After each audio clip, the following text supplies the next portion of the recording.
Hello. Hey, Whoa. hey. Well, thanks you guys for joining. I am so happy you guys are here. Um, my name is Saquon. Everyone here refers to me as Ford, which is a character that I played on a server that we play on together. So I'm going to do this up front so we don't. So when all of us are tired and when I'm tired and I'm just jazzed, I can't speak well. So I'm going to do this up front.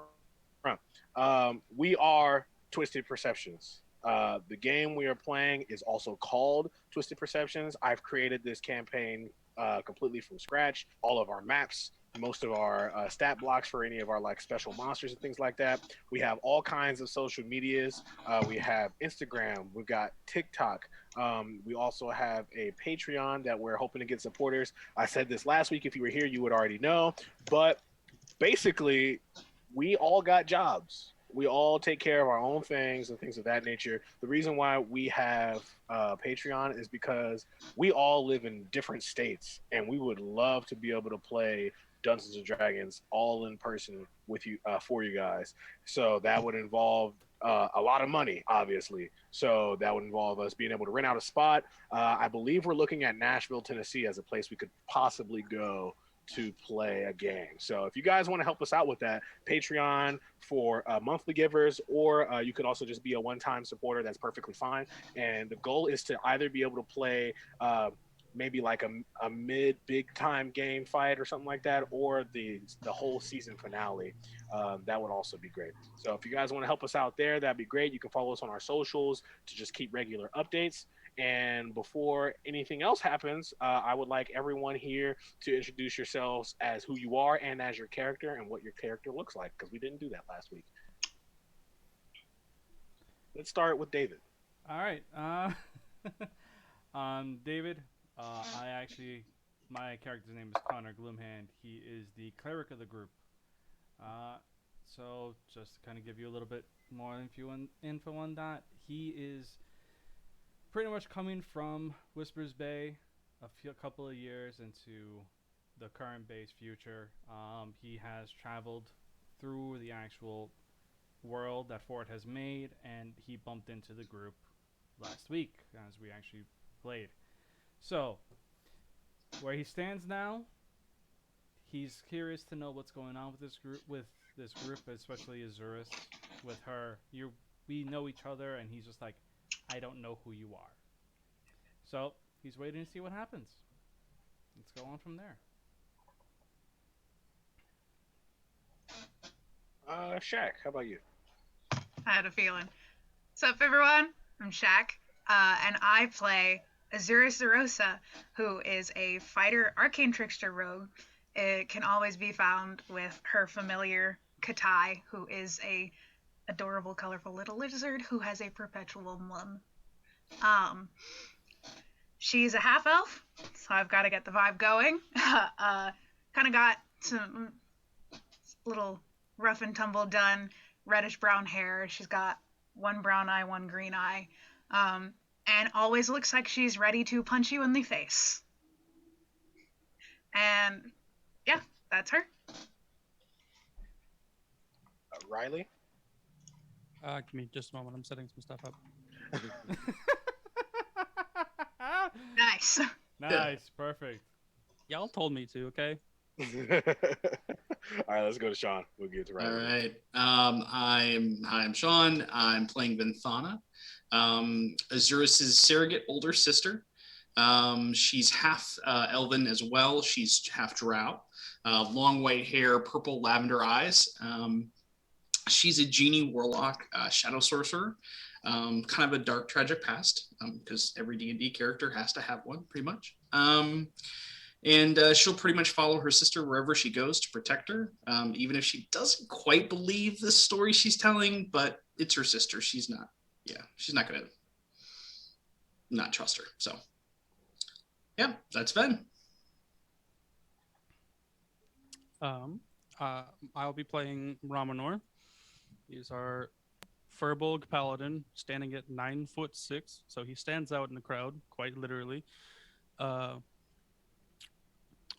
he technically his favorite drink is milk, but everyone hates him for it apparently. So I guess we're working against him, or working to get him off of that. Well, no, as of last week, it's ale, remember? As No, he didn't say his favorite drink was ale. Well, he definitely So enjoyed that the ale is so your we're new getting milk. there. So we're definitely getting there. We have turned the paladin into an alcoholic. All That right. is how well this group is starting off. Fun. All right, so there will be a few people in our game monitoring our Discord chat, our Discord chat, as well as the Twitch stream chat. If there are people in there who are just going to say things, funny things, situations, if you think someone's too low or we're lagging too hard, let us know, and we'll do our best to fix those things up. Okay, so jumping right into the game, let's talk about where we left off. As you guys might see, there's a person that is not here. Cal Milden Toldor went up onto the roof of the inn, and everyone decided to go to sleep after that. Connor decided he would go back inside, and everyone set up their alarm spells, but not having an alarm spell for outside of that inn that they were in. The sun slowly rises, and people start to awake. You smell the smell of bread in the air. You look around, and everything seems as if you left it. There doesn't seem like there's anything crazy. The boys look around and find that there is Cal still not in the room. What do you do? Well, it's daytime at this point, so I can't do what I wanted to do, which is fly up to the roof. Romanor is still sleeping, Of course he is. snoring loudly. Double, of course he is. Connor would probably go over, try to rouse the sleeping giant, as is. Oh, well. What's going on? Kyle didn't come back, or at least not in here. Did you say anything by chance, or? No, I kind of fell asleep with, well, I thought I had that little lizard thing on my chest, but I don't remember now. Okay. Connor would sigh, walk out to the room, walk over to the girls' room, and just knock on the door. Azurus will wake up, alert. What? Yeah, good morning. Have you, by chance, seen hide or hair of Cal? Been in the room all night, so no. Why, is he gone and run off to find a tree? Don't know. He's not clearly in our room. And I Like, can't gets go up and flying. yanks open the door. You lost the elf.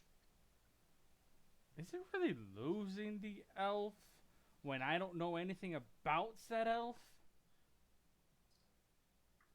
I hate being the one that knows everything. Shuts the door and then looks at the ring.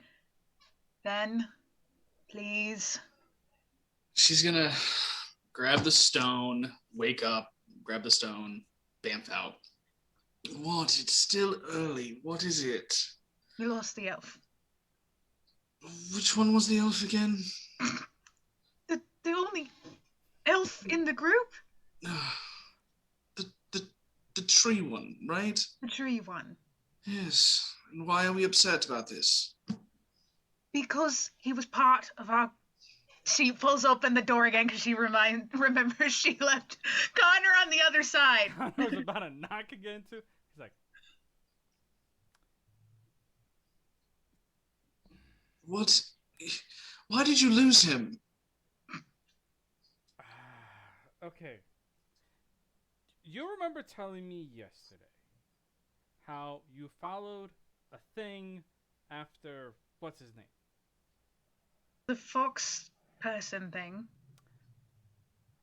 Cal woke up, went to the roof. I followed him because it woke me up. We saw a thing on the roof and we spoke, and he clearly said he's not a threat and everything else, and then I said fine. I came back into the room thinking Cal was coming in behind me. That was the last I saw of Cal. I don't know anything else, and I figured maybe since you know us, supposedly, you'd be able to tell me where we could find him. The only thing the elf ever liked was trees. And we're in a bloody city. Why do people do this to me? God, I wish I was back in the Bay. Look for him in a moment. You go get the I'm snoring going down. giant. Go down, Yeah. meet you downstairs. Shuts the door. Doesn't wait, just shuts the door. Turns to Ven. Stone. I hope you have better luck with him than I did. Did you try again? I did. All it told me is that it asked if what I wanted. It didn't answer me. So, She holds it and she's like got it in her hand and holds like one finger up. Never use it again. I Do not talk to these people. but you want to talk to them. Yes, because I know them. And don't let them get in my head. You better not. She just kind of sticks it in a pocket for now. It's like it's too early in the morning for this crap. You use it when I'm around. Deal? And like goes and starts getting her stuff ready. Connor, meanwhile, all that's happening with them two, would go over to back to Romanar, look at him, sigh. He has all of his packed things. There's things packed, and he's kind of just sitting on the floor. Let's go downstairs and get some breakfast. Azurus says something about trees. Let's just go downstairs, get some food. I don't mean, have the trees are patience for nice. this. What Okay. about trees, though? Connor just drags him downstairs.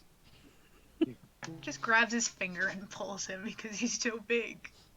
Okay. As you guys head downstairs, you see that the room has a few people in it. Some of them, again, just look like mercenaries, people who get paid to either guard people or kill people. You know, don't ask, don't tell. So as you walk down, you see just a room full of people, and you have the smell of bread, eggs, and meat in the air. What do you guys do? Food. Connor goes to a table, orders food for everybody. Eggs, Romanor will bread, order a milk.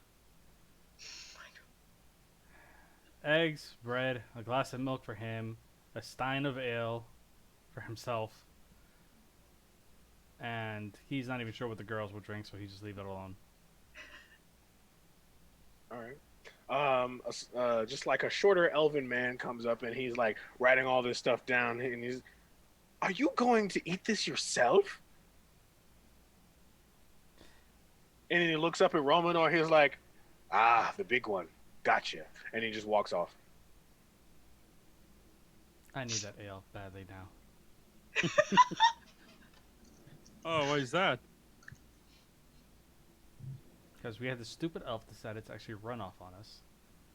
And then I already had the door slam in front of my face 3 different times. Oh, Twice. Sorry, twice. That's too bad. He was a kind of nice guy. A little shy, but I did not want my day to start off with a slammed door in front of my face and actually losing a supposed teammate that I don't even know anything about.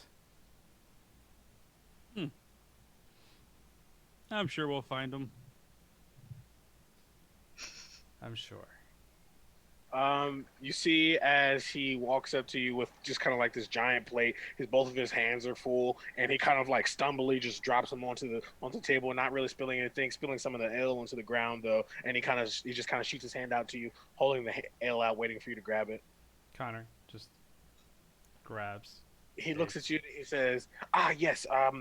As I was cleaning the chimney, I found something. You were the only ones that were here." That stayed here last night. So, and he hands you like a half-burned piece of paper. Takes the paper. He just walks off, and when you look at the sheet of paper, it says in common. It's half-burned, and so it's really only got a couple of sentences on it. It says, "I know nothing of the spells that allow us to switch in and out of planes, but I can figure out how to go in between planes. Ethereal, if you will." And at the bottom of that, it says Volume 1, page 3, page 10, end. Flips the page over. There's nothing there. Where the What you got there? I don't know. Apparently, this is a piece to a volume. Hands it over to Romanar. Maybe you know something about it? Looks at it. Is there any like? Can I make a roll to see if there's any like hidden message in it? Sure. He doesn't have it. He doesn't know thieves can't. If that has anything. Give me an to do with it, investigation check. but- All right. That's a 2. Uh, you know, you're so tired. You're still struggling to read the sheet of paper itself. Huh. Yeah. There's the whole like parent thing, like Wah wah wah wah wah wah wah wah wah.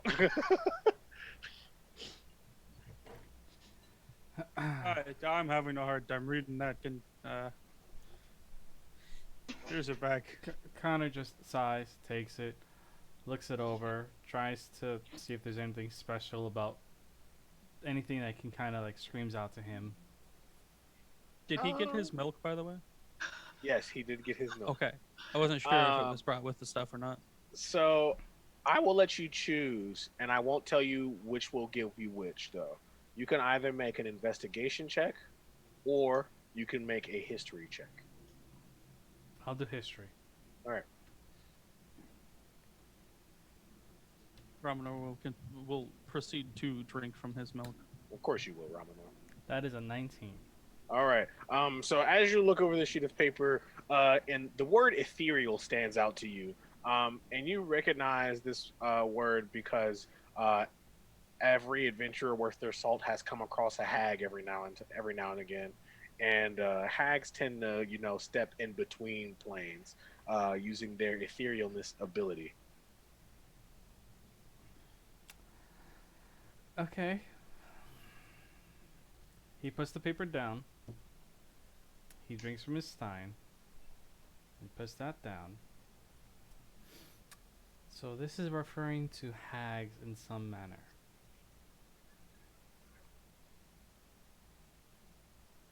Romanar, you ever faced any hags? I think I might Raman- have fought one. maybe? Romanor, from your adventures having fought Strahd, you have definitely fought hags before.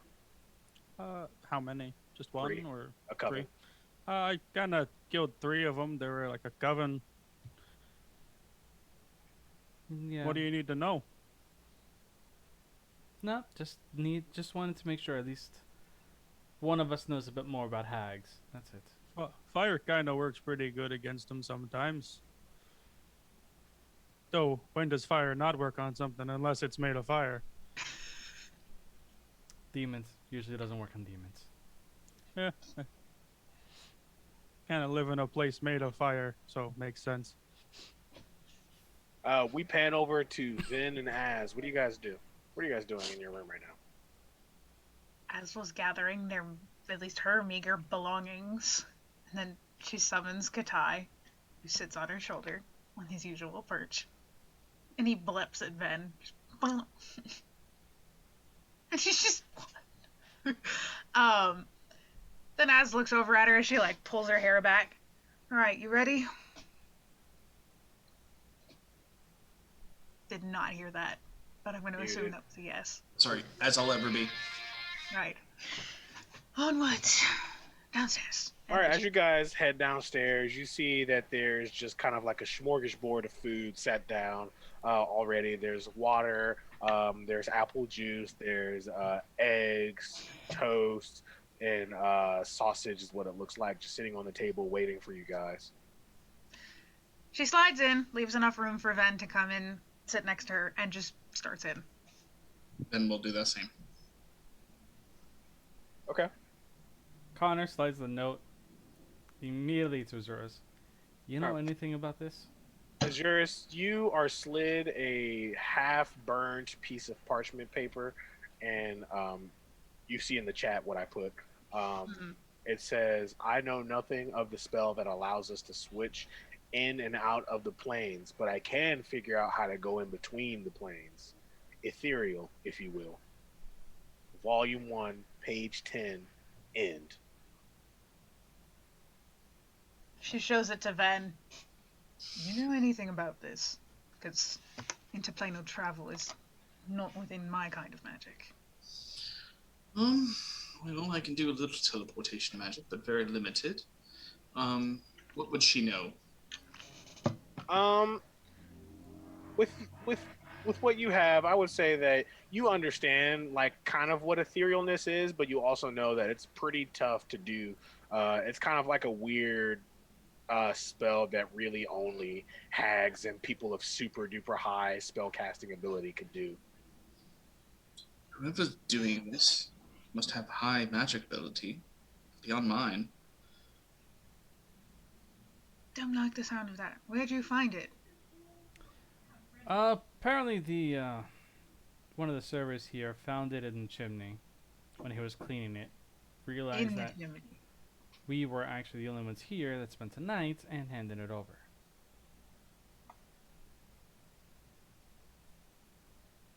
Hearing that, Ven's going to go up to where the fireplace is. Is it the fire lit right now? The fire is not lit, no. Can she search the ashes for anything else? Sure. As you search the ashes, you find what seems to be a leather book cover.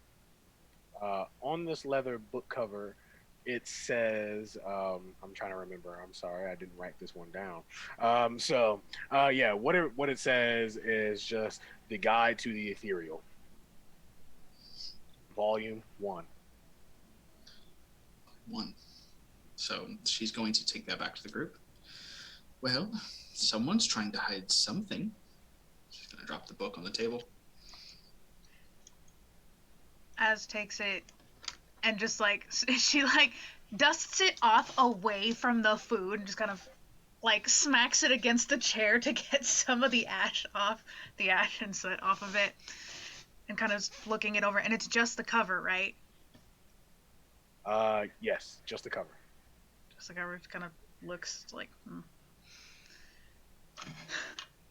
Yes, someone's trying to cover something up, but I mean, look at where we're staying. It's not exactly uncommon for somebody to try and get rid of something. Worth keeping. Shoves it in a bag. How bad does the book look burnt? The cover or the page? The page, well, the page in the book complete. Okay, well, so just the page is half burned, so you can only read that part.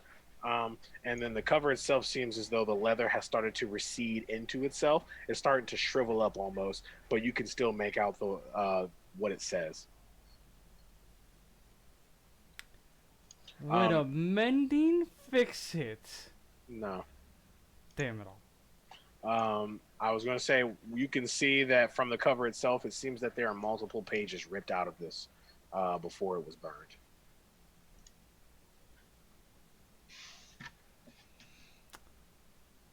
This seems like fun. We'll worry about the book later, so unless something ethereal comes after me, I'm not exactly concerned. We figure out what happened to Cal. Then, we have bigger things at hand. We're looking for the Game Master. We've got a job to do. Multiple jobs to do. We're taking them one at a time.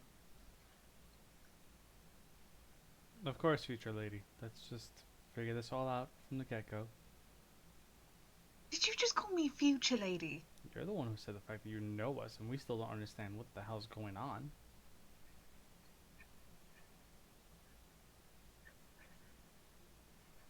She's trying so hard. Her first instinct is she just wants to reach over the table and smack him, and that's written across her face. She wants to hit him. As I need you to She's give not me going to. even or odd, my friend, for a Odd. deja vu die. Odd. Yeah. I rolled a natural 20. You do not get it. Sadness. Anyway, she's trying really hard not to smack him. So Okay.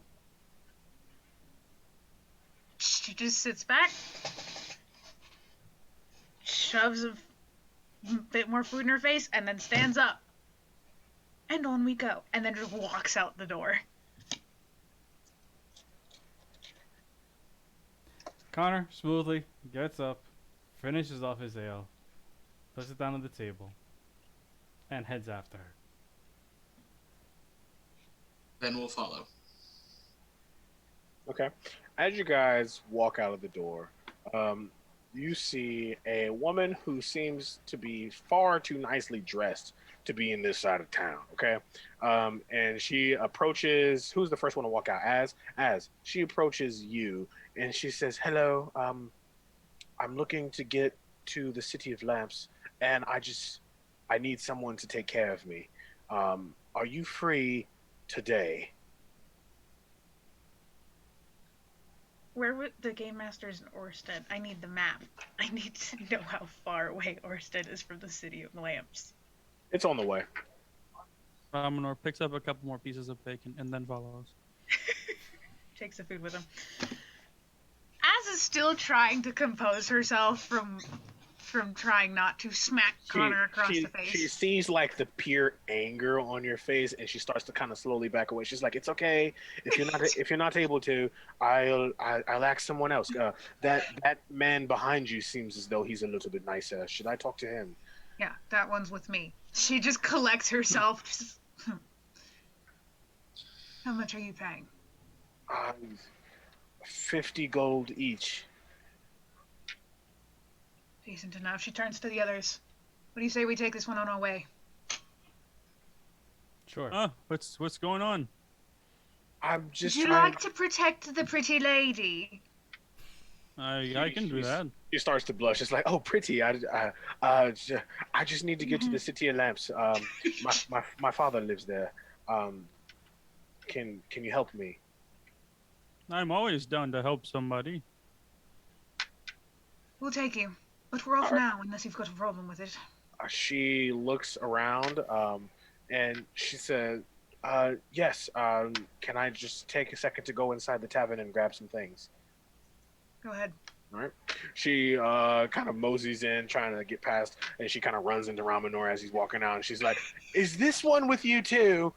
Yes. I, j- I, I Hi. feel safer in any moment." All right, and she just kind of goes, kind of closes in and walks out with just kind of like a small loaf of bread in her hand, and you can see that she's filled like a little satchel with some water for the travels.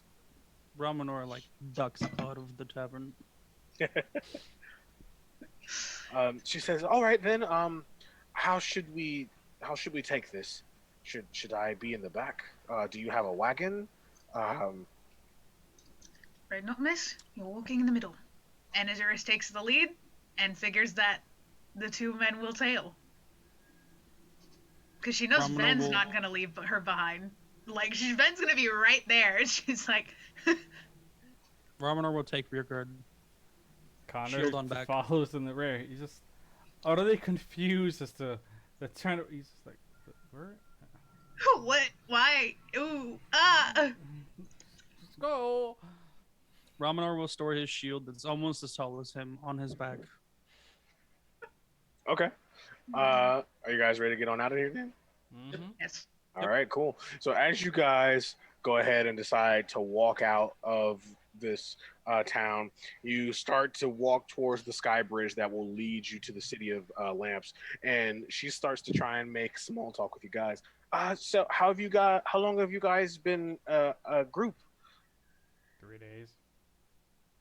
that. Yeah, about 3 days. She says, "Wow, the angry one up front seems to feel like she has known you guys for a long time. Is she quick to make well- friends?" Apparently she has, I have no idea. but we have no clue. She kind of looks. She's like, "Miss, are you okay? Do you, my father sells medicinal things. I could give you something." Connor instantly goes over and like, just like puts his hand on her shoulder, on the woman's shoulder, and just goes, "I would caution you on that subject." Hmm. Az just turns and halfway looks over her shoulder. I'm as fine as I need to be. Live my life and try and be happier. And then turns her face back forward and just keeps walking. I must tell you all.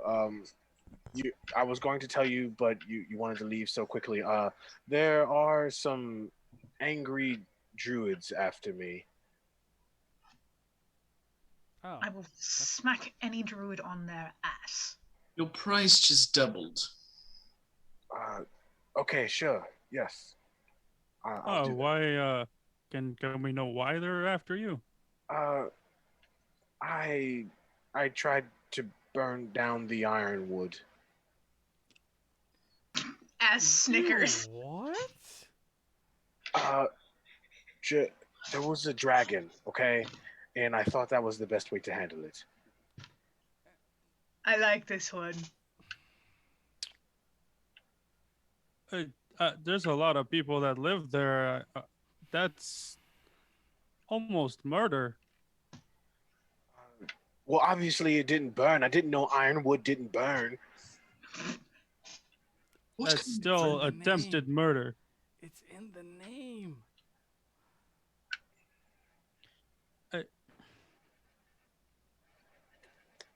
Connor, with your high ass passive perception, you notice that there are two elves sitting high atop the trees.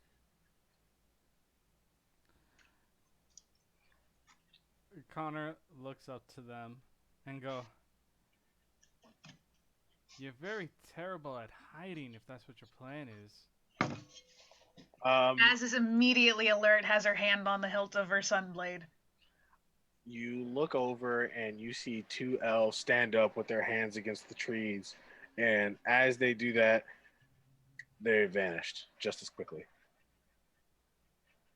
Druids. Oh, wonderful. Okay. So who are you exactly? You fought a dragon and now you're I, druids? I didn't fight a dragon per se. Uh, my father, he's a very precocious type. Um, I guess that's the way to put it. I don't know words very well. I don't speak often. He likes to make potions, and ironwood it gives good for a strength potion. I was there harvesting, and I found a dragon just kind of land maybe a mile away. So I thought it'd be best to just try and smoke it out or burn it down. And I did the dragon attack you, or was there any reason for you to try and kill the dragon? No, but I know dragons tend to be very violent. This one was blue, so Their scales are worth a lot. That they are. I'm trying to find a reason not to bring it to the authorities for Oh no, trying you to go to the burn authorities. down and an I entire swear forest I with will people take living you. in it. I'm not sure why that would need to be necessary. I am paying you for safe passage after all. Well, as it stands, we can't really do much about it, which is fine. Let's just keep an eye out for these druids and see what happens, right? Unless, of course, a certain somebody has some insight on what's gonna happen. She just turns around and sticks her tongue out at him. Remember, you do have one free. I know, but I'm not gonna use it yet. I know. I'm just making sure you remember.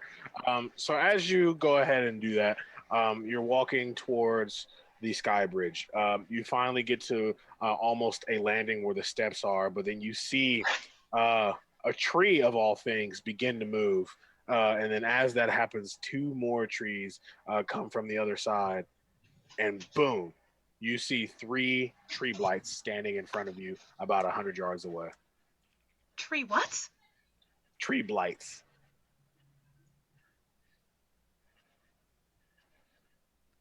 So, obviously, it's moving trees. Azurus is gonna stop and stop everyone else. Point. Look at this chick. If I think for one moment any of these three are in remotely actual bits of danger, we're leaving, and you can go and join the Ironwood. And turns back around, pulls out the hilt of her sunblade and turns it on. And if I can She get mine to work she correctly. looks and she kind of cowers. She's like, I promise, I wanted this to be a quick and painless travel, but I'm paying you, and I can't fight. Can you please help? And she just kind of puts her hands up. How far away are the blights? They're about 30 feet away from you. Okay. Ven's gonna start drifting off from the group a little bit, get herself at least 15 feet away from everyone else, just to make sure Okay. that she's not walking forward more. She's staying 15 feet parallel to everybody else. Okay. As would recognize what she's doing. Az is just a full frontal. She knows this, so she's just getting ready. She looks at the other two. You ready? Connor is just going to not say anything, but take his warhammer in one hand. He's also going to cast.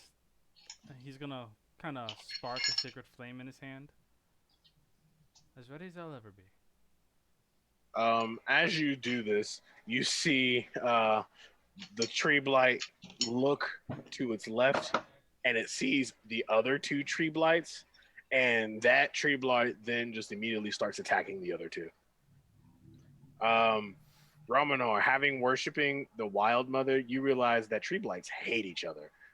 It's rare to ever see a tree blight standing alongside other tree blights. I think they might handle the problem on their own. Yes, but they're kind of in the way. Yeah, well, do you want them to hurt each other and then we kill them, or do you want to kill them when they're full health? Fine. So she's just standing there, sword at the ready, like, when can I hit something? I don't know. I don't- Romanor, what's your AC? 21. 21. Romanor, you feel kind of a light bump against like your back. And you see kind of like you turn around, you take no damage, but you turn around and you then just see like a field of grass that was not there.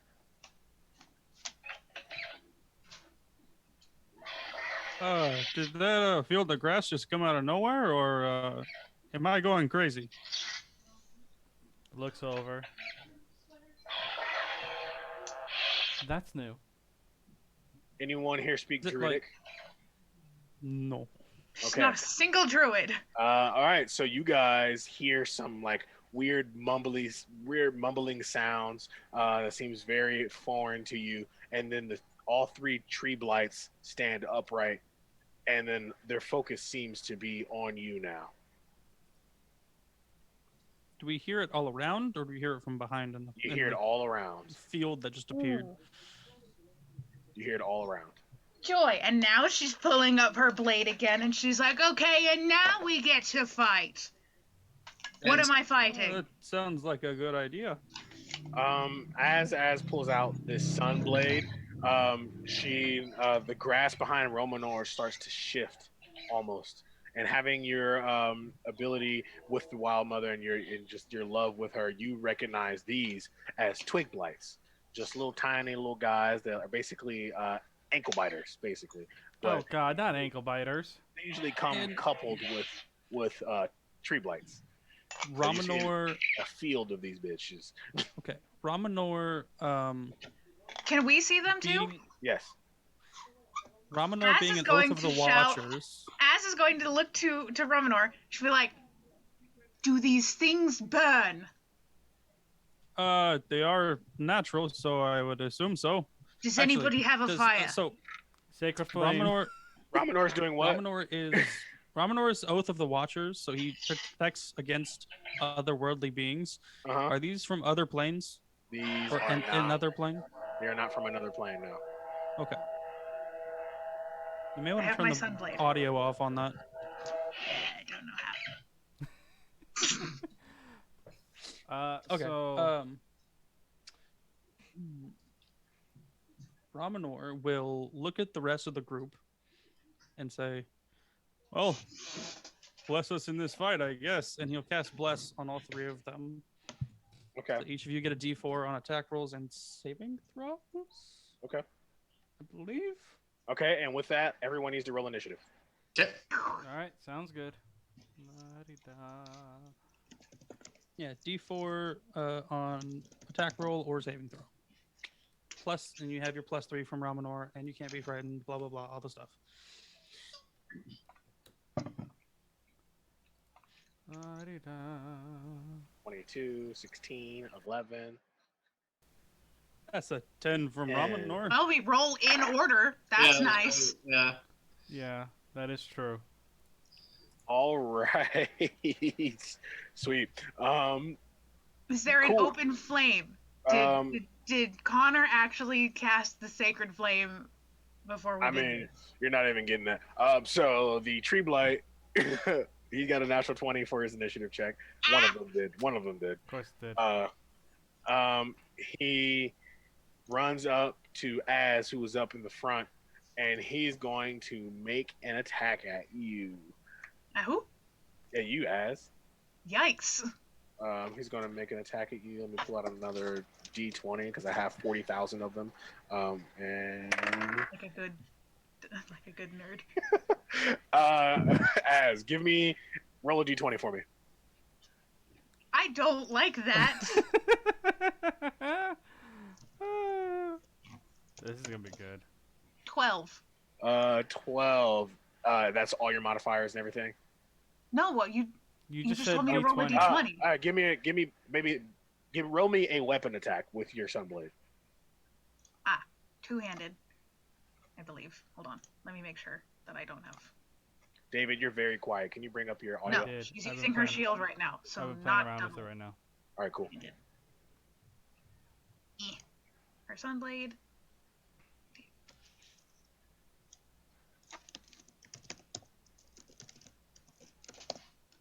18. 18. That is a hit. So I rolled a natural 1. So the tree blight goes to swipe, and you see that its arm almost extends into a bunch of wooden tendrils. And as it does and tries to wrap itself around you, you look at it and you just kind of nod and you're like, okay, so this is what it is. And you take your Sunblade and you sweep down, taking off its entire arm. Roll me double damage. Ooh. Can I get sneak attack because I have Katai on my shoulder? No. Okay.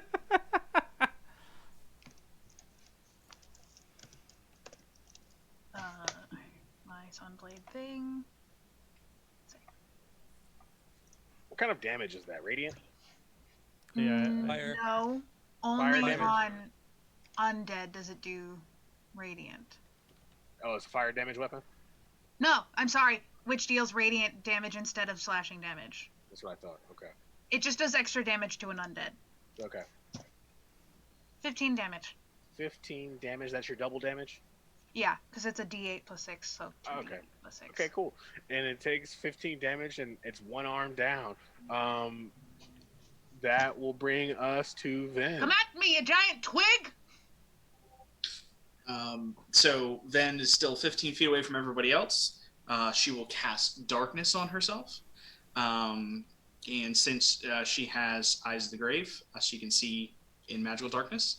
So she is not with disadvantage with her attacks. But any attacks against her have disadvantage against her, but she has advantage against attacks since creatures can't see her. Can't see where the attacks are coming from.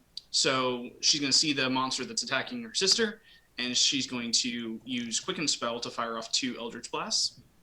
Okay.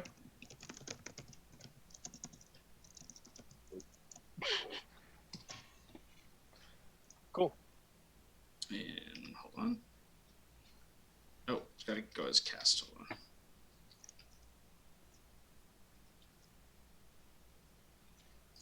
24 hit. 24 does hit. Okay. So that is 4 plus charisma plus 4 bludgeoning. So 13 damage. 13 damage. All right, cool. And she has 2 Eldritch Blasts because of her Oh, level. okay. Okay, cool. Rolling the second one. Yep. 15. 15 does hit. Okay. So then that is 14 damage. All right, cool. 14 damage.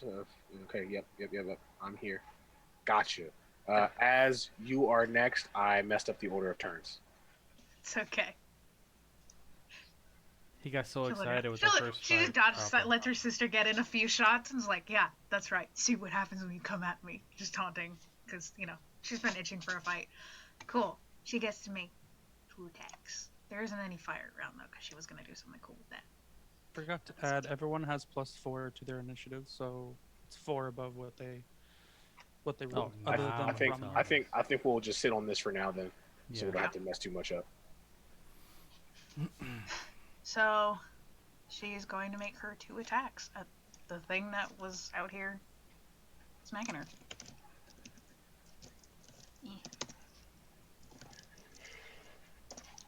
First one is a 22 to hit. That hits. Yes. I guess I'll clear that with the GM. Maybe DM will keep in track where everyone has +4 except for Ramanor, because that's what he rolls. Okay, cool.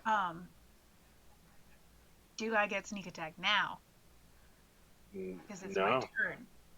Why would you get sneak attack? He can Because see. Katai He's is looking an right at enemy you. of the enemy. He's looking right at you.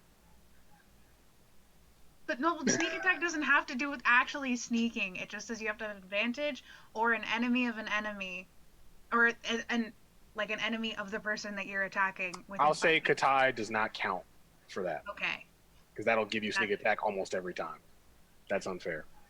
Okay. That's fine. Okay.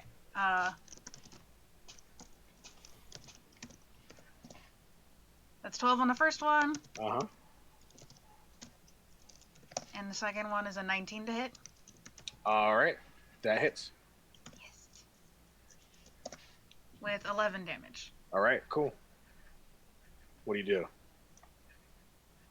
She just takes her sword and freaking because she's got her shield up. So she's one-handing the sword and just takes Okay, it. cool. Stab.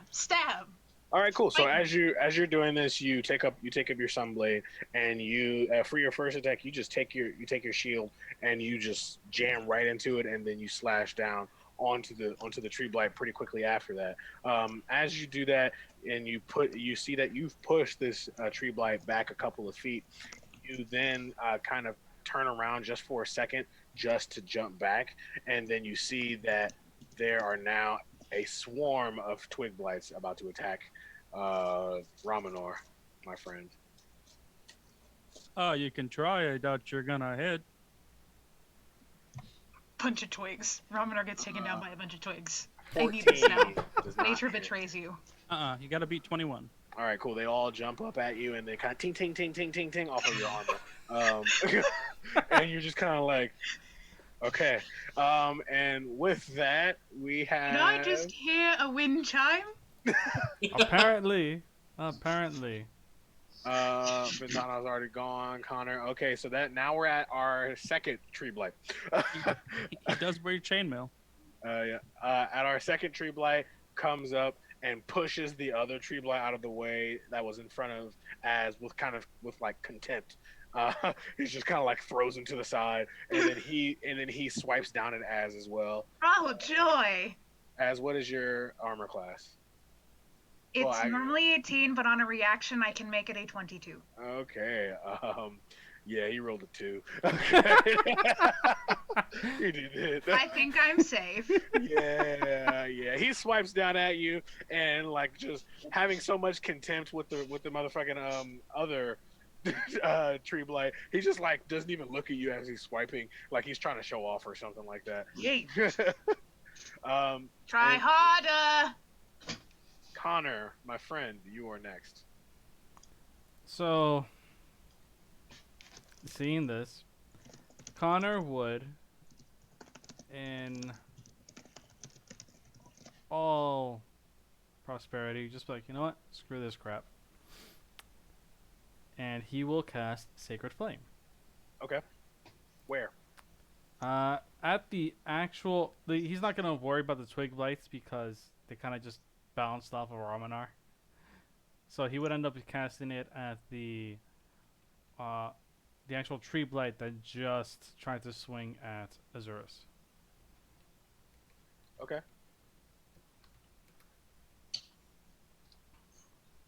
I won't do too much damage, but he needs a dex save.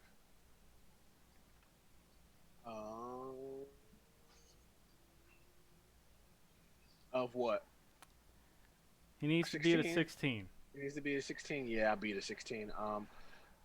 So he's going to take half damage of double damage, so he's still going to take full damage. So he's going to take 5 points of damage. All right. Ramanor. Oh, it's my turn now. Okay. Ramanor will look at the twigs that are attacking him. We're both creatures of nature. Come on, why you gotta hit me? And he just swings his hammer down at two of them. Okay, go ahead. Squish. Uh,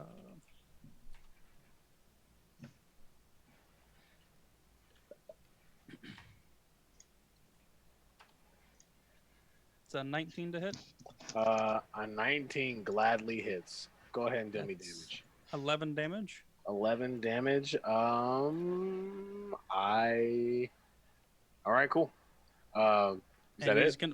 the one that he hits, he's gonna knock at least 5 feet away All right. with his So pressure ability. as you do this, you kind of like you're like not even taking these twig blights seriously. You kind of take a little pose. You like wiggle your butt out a little bit. You take like a golfing pose, and you just one of the twig blights, and just the sheer force of this attack actually knocks the rest of the twig blights back another 5 feet as well. And they're kind of looking at you, waiting to like for the perfect opportunity to attack. Ramanor takes a step forward. Let's do this again. And that is for the third tree blight to come up. No, and- he's got to swing one more time. Oh, he's got one more. Okay, go ahead. 23 to hit Okay, and 10 damage. 10 damage. Okay, cool. So, how do you want to kill one of the twig blights? He's just gonna Kill do the his stick. pose again Kill and the just stick. just knock it completely out of the park. Uh, just you knock this twig blight so high up that it kind of disappears into the ray of the sun, and all you hear is. And, there's just kind of like, And Ramanor just like looks off in the distance. Four. And you see I the never like. thought I'd see the day you went and killed a stick. And so you you want to go ahead and like you see the rest of the twig blights kind of make way for you, and they kind of like get on one knee, but then you hear again from all directions some weird mumbling, and these twig blights once again become very hostile towards you. And it is now the third tree blight's turn, and it is going to run at Connor Gloomhand. It's going to run its full movement speed past as you get an attack of opportunity. Me? Yes. Yay.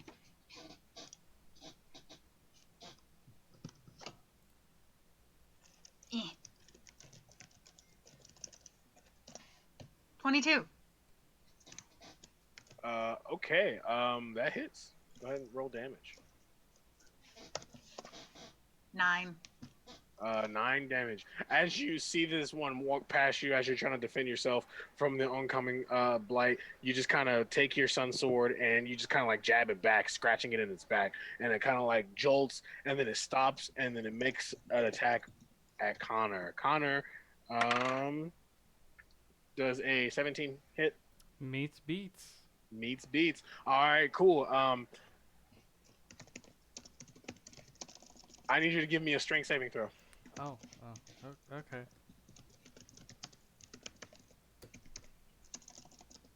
17. 17. That's a fail, sadly. God damn it. You are now grappled, my friend. You Oh, wait. are. What did you use on? I just realized. He used bless or Yeah. So if you miss, then add a d4 and see if you hit. Or if you I just fail a realized, save, but never add mind. A d4 little to it. later. I just realized it's too late now, but yeah. Okay, cool. You get yourself a you get grappled by this one. Just kind of like what you saw happen to our friend here. She its hand comes out and like wooden tendrils start to fall out, and then it grasps around you, around your shoulders and around your waist, and pulls you in. And then as it does that, you take 14 bludgeoning damage. Uh-huh. And that's it. And we're back to the top, and that's the other tree blight that got pushed aside, and as it's going to make another attack at you, since it's literally right in front of you, basically. 13. Does a 13 hit? No. Okay, that misses. So it goes and it tries to basically go for another grapple towards you, and you just kind of dodge out of the way. And then standing in front is now, I think that's you, Az. I think you're up next, right?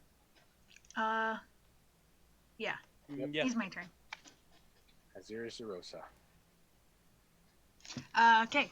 She gon' smack again, cause she can do that. Sorry, I'm looking at her. I haven't used her maneuvers yet, and I'm wondering if I should. We shall see.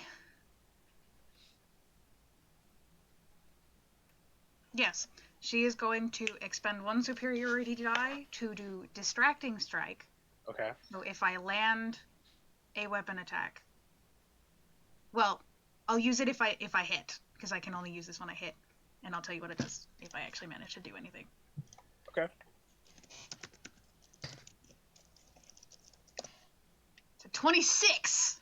Okay. Okay, now she expends one superiority die to do distracting strike. I'll roll. It's a D8. I roll it. I add it to the damage, and the next attack roll against the target by an attacker other than me has advantage if the attack is made before the start of my next turn. Okay. Cool. So anybody else who hits this tree will get advantage before the start of my next turn. So hit the tree. Okay, so that's an extra D8.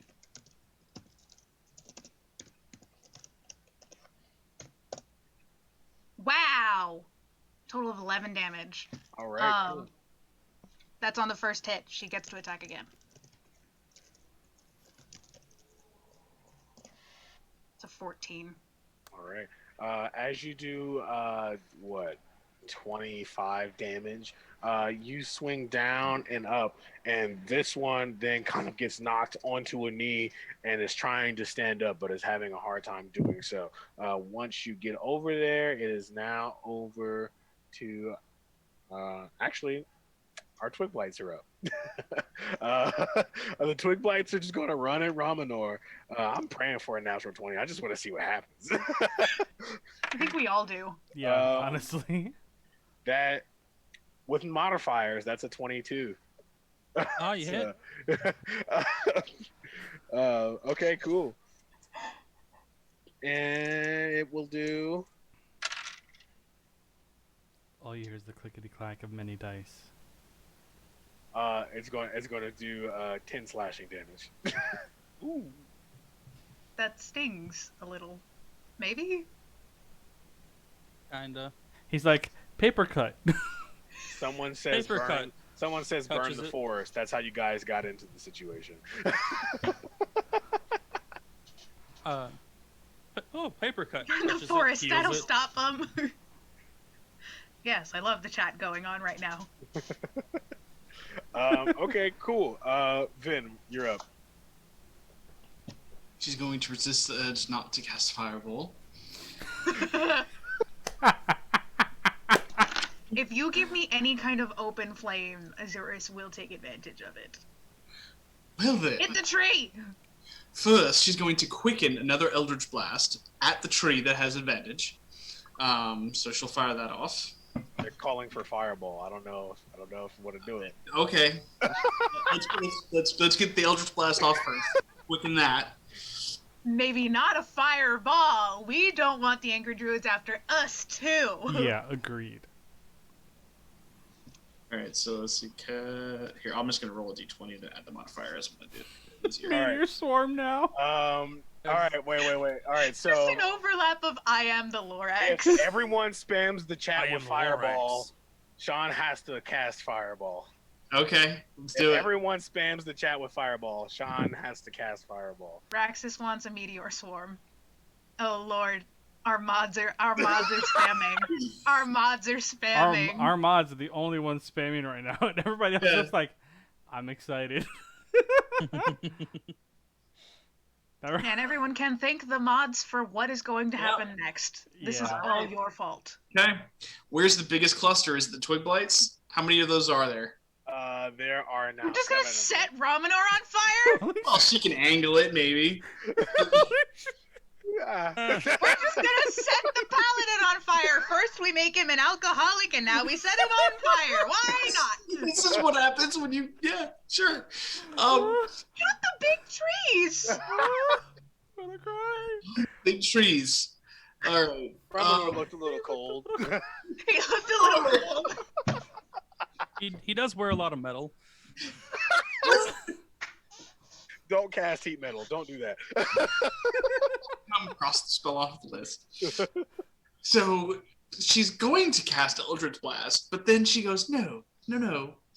Fireworks. And she's from within this cloud of darkness, you just see this laser beam of fire just reach out. And it's going to go past the trees to like 18, 19 feet behind them. The And tree then blights or the twig blights? the tree blights, because there's Okay, two cool. of them right next to Az, right? Yes, exactly.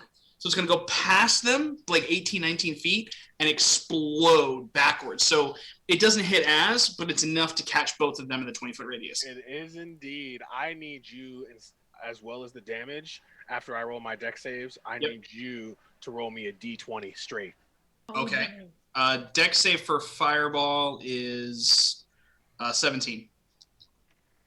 What have you done? One has a natural 20, and the other one had a 6.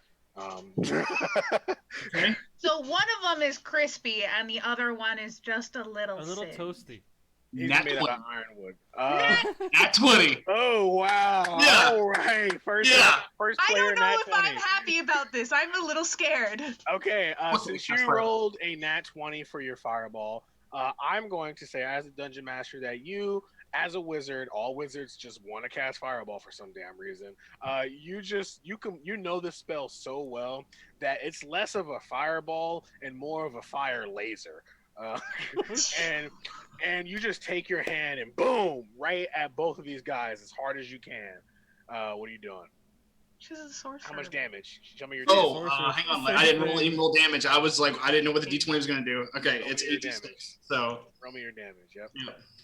Was it double damage for that? It's Yep. double damage because it's fire. It's So fire. 16d6. 49. 49 damage. And that's a lot of low numbers. It I'm is a sorry. lot of love, yeah. That's a lot of low numbers.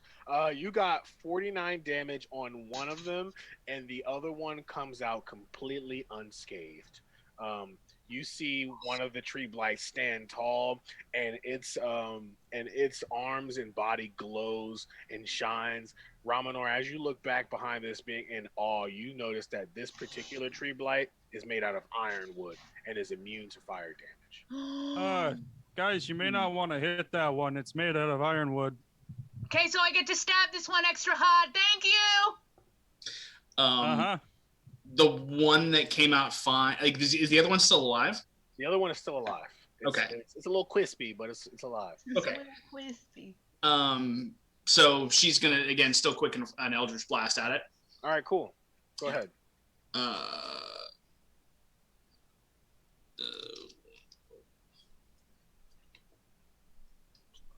10, 24. Hits. Okay. And that's 2d8. That's 5 plus 4. 18 damage for the first Eldritch Blast. Yep. Okay. 20 plus 10. 30. Oh, nat 20 on that one. Give me double damage. So that's Are 60. is this on the tree that I marked with my? I thought so. Then you're So supposed to get advantage. advantage. Just making sure you have advantage. Wasn't rolling with it, but You'll double that. We'll make it 60 damage. How do you want to kill it? I mean, her Eldritch Blasts are like purplish green energy. She's just gonna. You said it was on its knee. Yep. She's gonna blast its head off with 2 blasts. Okay, cool. So as you cast your first fireball, you kind of flick at it, and you just like, I can't afford to burn down a forest right now. So you take 2 fingers with your fireball, and you kind of shoot at it like it's a gun.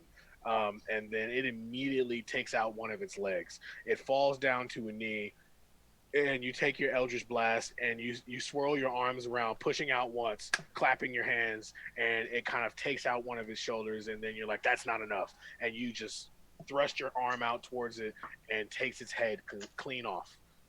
The head flies about 5 feet out. Perfect. With her movement, she's gonna stay inside the darkness, but never mind. She'll just stay where she's at. Okay, cool. And from there, I believe we are at. You guys' initiative is so far up. I believe we are at our other blight. Hit me, you overgrown twig! Yeah, it's going to hit you. It's definitely going to hit you, I'm sure. I'm gonna try. Yeah, it's going to try. Come on. Yeah, I need you to give me an attack of opportunity. You don't have cutting words. You're not a bard. But apparently, her dice are. Oh, Natural 20! Yes.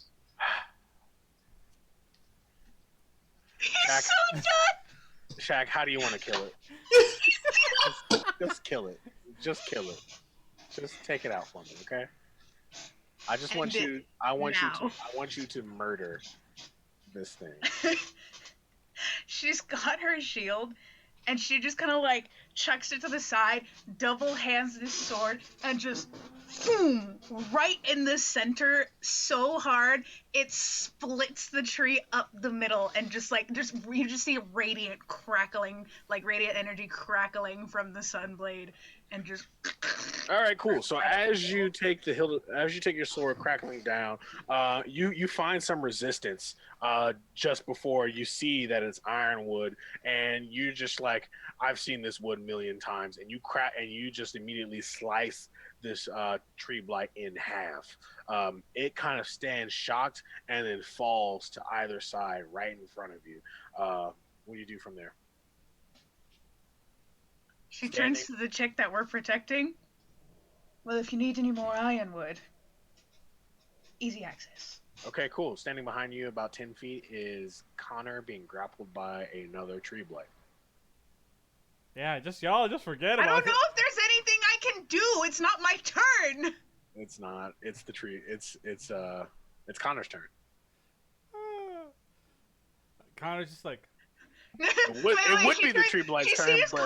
She sees Connor. She's like, "So you're just hanging around now? Of course. You were supposed to be the useful one." Seriously, would you do something around here? We're doing all the work. Romnor fighting twigs, meanwhile. Yeah, we've got the big beefy one fighting twigs. Ramanor just kind of like practicing his putt on the twig. Oh, it's a hole-in-one.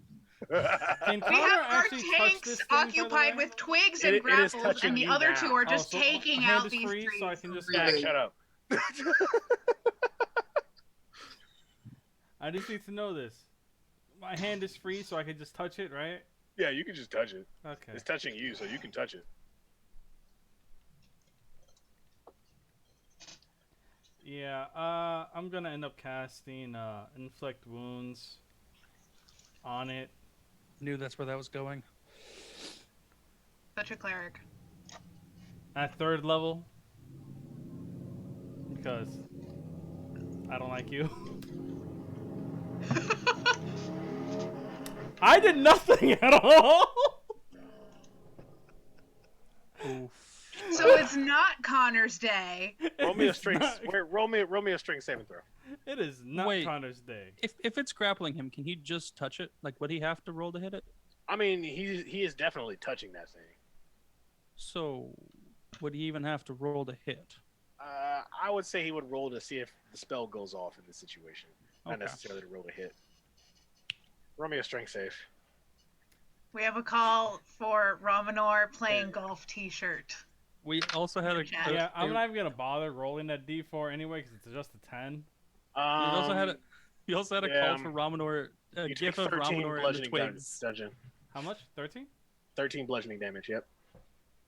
Does it just slam him into the ground? Yep. It just kind of whips his arm. His arm is pretty long. Woo! Ramonor, it's your turn. Oh, okay.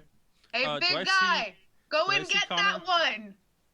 Do I see Connor being destroyed? Yeah, you see. He's you not see. being destroyed. No, you saw Connor just get bitch slapped by the ground. Thank you. I can't even argue that. It's true. Ramonor will cast. You can see Searing that. Smite. You can see that at level on Connor. 2. You can see on Connor's face that like it doesn't really even hurt that much. He's just kind of mad that he's like been fucking up this entire time. So he's got like this stone cold face, and as he's just right on the ground, he's still just looking the exact same. So, This would be Okay, Connor's face. Like, Ramonor will cast. Ramonor will cast with a bonus action, Searing Smite at 2nd level.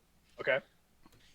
He will then walk over to the thing hitting or grappling Connor and smashing Connor into the ground, and take a swing. All right. Does a 15 hit? Ooh, yeah, it does. It Ooh, does. okay. Thank God. Okay, so that's 5. He's gonna pump a level 3 smite into this as well, Okay. and make a DC 15 con save for the. Actually, hold on. I need to reread it. Never mind. Do not make it quite Okay. yet. Damn it. It's when it comes to its turn is when it does it.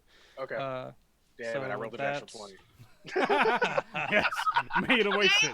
God, Yes. we wasted a 20. My bad. Fuck. What is the 3rd level smite? That's 48. Yep. Mm-hmm. So that's 26. 20. So that's 7 fire damage and 19 radiant damage. Okay, 14 fire damage then and 19 radiant damage. Cool. It's Which not is dead what, yet. what, It's which not is dead what, yet. 33? 33 Yeah, but damage? Connor, I'll give you a strength saving throw I still with. got one more attack. Oh, okay, with advantage though. I'll wait till Oh, he's with done in advantage? order to actually roll it. Hey Ford, I think we found our first one first hit. one shot. So that was 26 to hit and 11 damage. Okay, yeah. I love that. This So needs to 44 be a damage one total. shot. Yes, it does. James, this is gonna be one One shot. of the Twig Blights survives and goes through a training art to defeat the evil golf enthusiast Ramonor. Okay, David, that's the one shot you're running next week. So Apparently so. all right, guys. That's a 12. Alrighty. Yeah, no, wait, hold on. It doesn't even matter. D4 doesn't even help me. It could. All right, hold on. You let me don't know. roll it. You don't know what D4? you don't know what the DC is to get out of that grapple. That's a 3, 15 total, that's but a I know it doesn't 15. because the 17 I had earlier didn't work. Yeah, it doesn't. I'll try to give you okay. false hope. You take 14 bludgeoning damage. This time, it just takes his arm and throws you into a tree. Not literally throws you, but it just right into just a regular old tree. And yeah, Yeah, at this point, you said 14, right? yep. Yeah, at this point, Connor just spit up blood. Ooh. That's not good. All right, cool. We're back at the top. As you are, Do I have enough movement to get up to this tree? yes, Great. it's only 10 feet Great. behind you. Huh? It's only about 10 feet behind you. Oh yeah, she's running right up to this overgrown twig. Wait, was that the tree's turn? No, that was just him trying to get out. Every time an attack is made against the tree and it lands, he is able to make a strength saving throw. And But when he if got smacked into another tree. uh, if he fails, he takes damage. Oh, okay. Apparently, the dice gods do not want me to be released from this tree. Cool. And she's dropped her sword, or her shield, excuse me. So she is going to two-hand this. They'll just play into the damage if it happens. So 23 to hit. 23 does hit. And because Connor is there, that's within 5 feet. Do I get sneak attack now? He's grappled. He wouldn't be able to do anything. She's just like, And Romanor's not close enough to this thing, is he? No, Romanor's right in front of it, so that'd work. He's right next to it. Yes! I get sneak attack now! How much is my sneak attack? Hold on. it's half of your rogue level rounded up. 3d6. Okay. So I get 1d10 and 3d6. 1d10 plus... It's different for when I use it two-handed on this thing. Okay.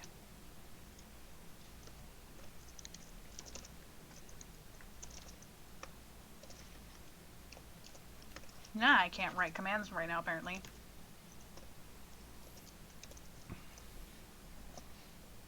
That's a 19 damage on the first attack. Okay. And let's do the second one.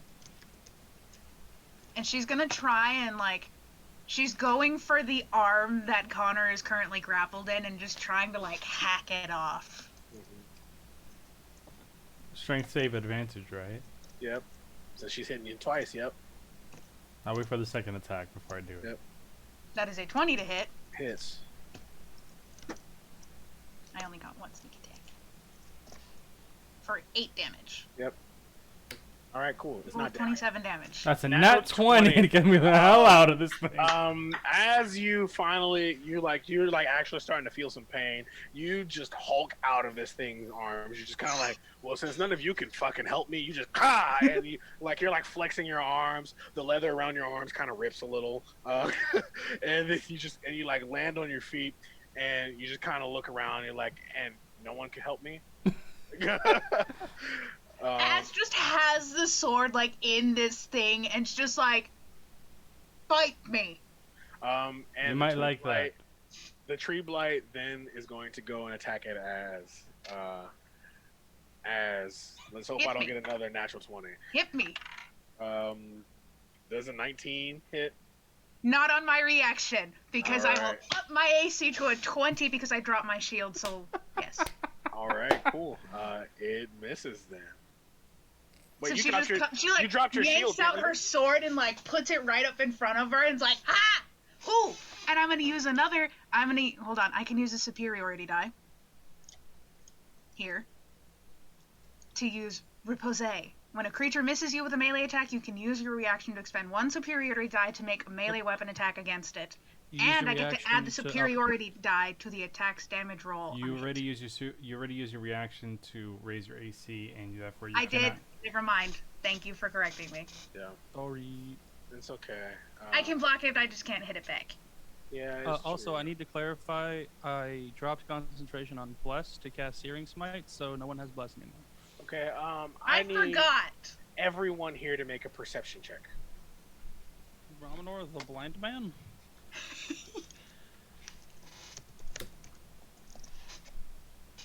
22. No. Oh, I'm sorry. 30. Okay. Wow, you rolled a 30 on perception. Wow. 14. Vin, 19. you're the only one, Vin. She's in her darkness bubble. She can't see. Yeah, that's what I'd say. She's in her Uh, darkness. She sees nothing. This tree blight tries to become very still, and Vin is the only one that's like, where the fuck did this thing go? A tree just appeared where it is. The rest of you know that it's not a tree. Wait, what? The tree blight tried to become a tree and hide, and we all saw it except for Ven. Sucks. So whose turn is it to smite the tree? It's actually Vin's turn. You said smite?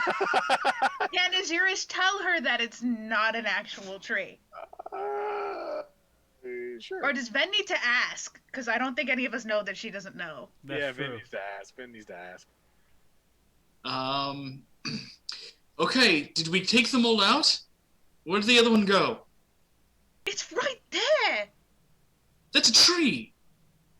It was a tree before, it's just stopped moving! So, wait, Shoot the Hit the damn tree! tree! Shoot the tree! Hit the tree! Shoot the tree! fine, I'll hit the tree. And she's gonna throw 2 more Eldritch Blasts at it. And she's rolling with advantage. With the darkness, roll 2d20.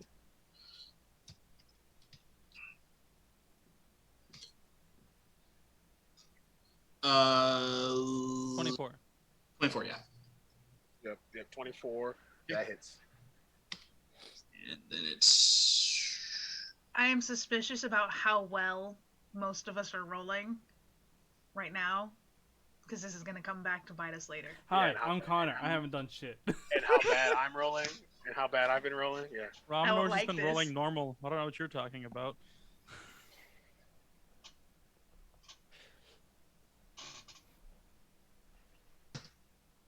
uh 11.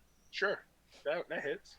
Or no, that's damage. Yeah. I'm sorry. That is damage. That would not hit if it were an 11. Yeah.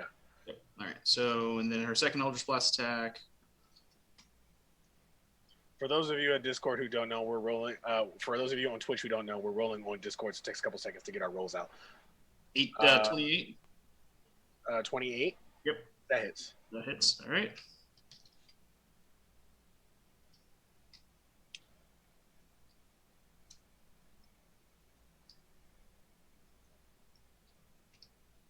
$17 damage.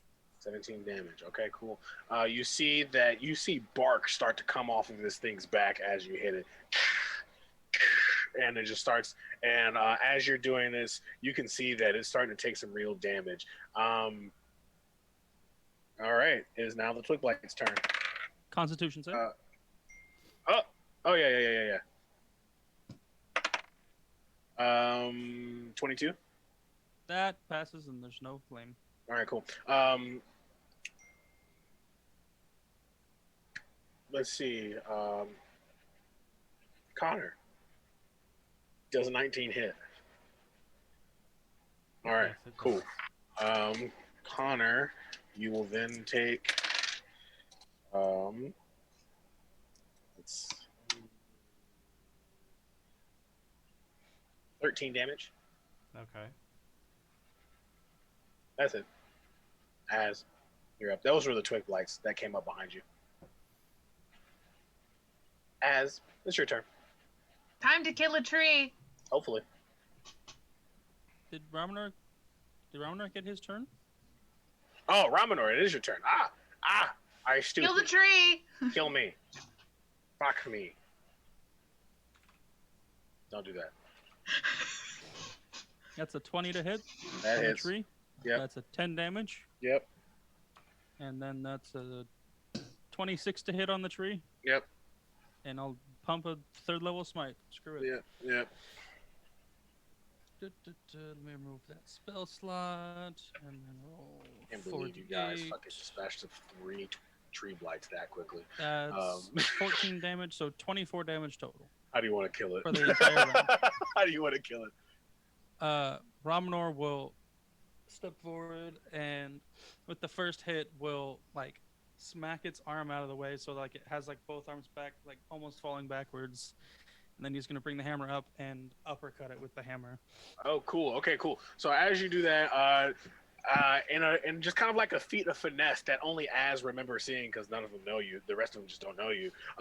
You kind of twirl your hammer very lightly into your hands and hit its arm back, and then kind of underhand it with your leading the head of the hammer with your elbow and right into its chin, and it falls back, lifeless. And he looks back to the twigs. Come back to play golf in a minute, okay? Az, you're up.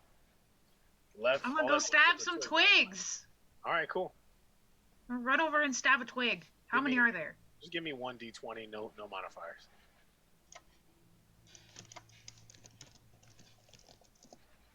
Natural 20. Roll damage. Roll damage. I'm double handing this. That's a Do I get D10. sneak attack too? It's with these 20s. Um, Y'all need to stop. no. What was that? I don't think you would get sneak attack with this situation. No one's close enough? Okay. I was about to say, didn't they just all attack Connor? One just attacks you, not all of them. Oh, okay. Never mind. 12. 12. Yeah, they all look real bad, but they're not dead. You did a sweeping sword attack and you hit all of them. All I get right. 2 of those. Yeah, I know.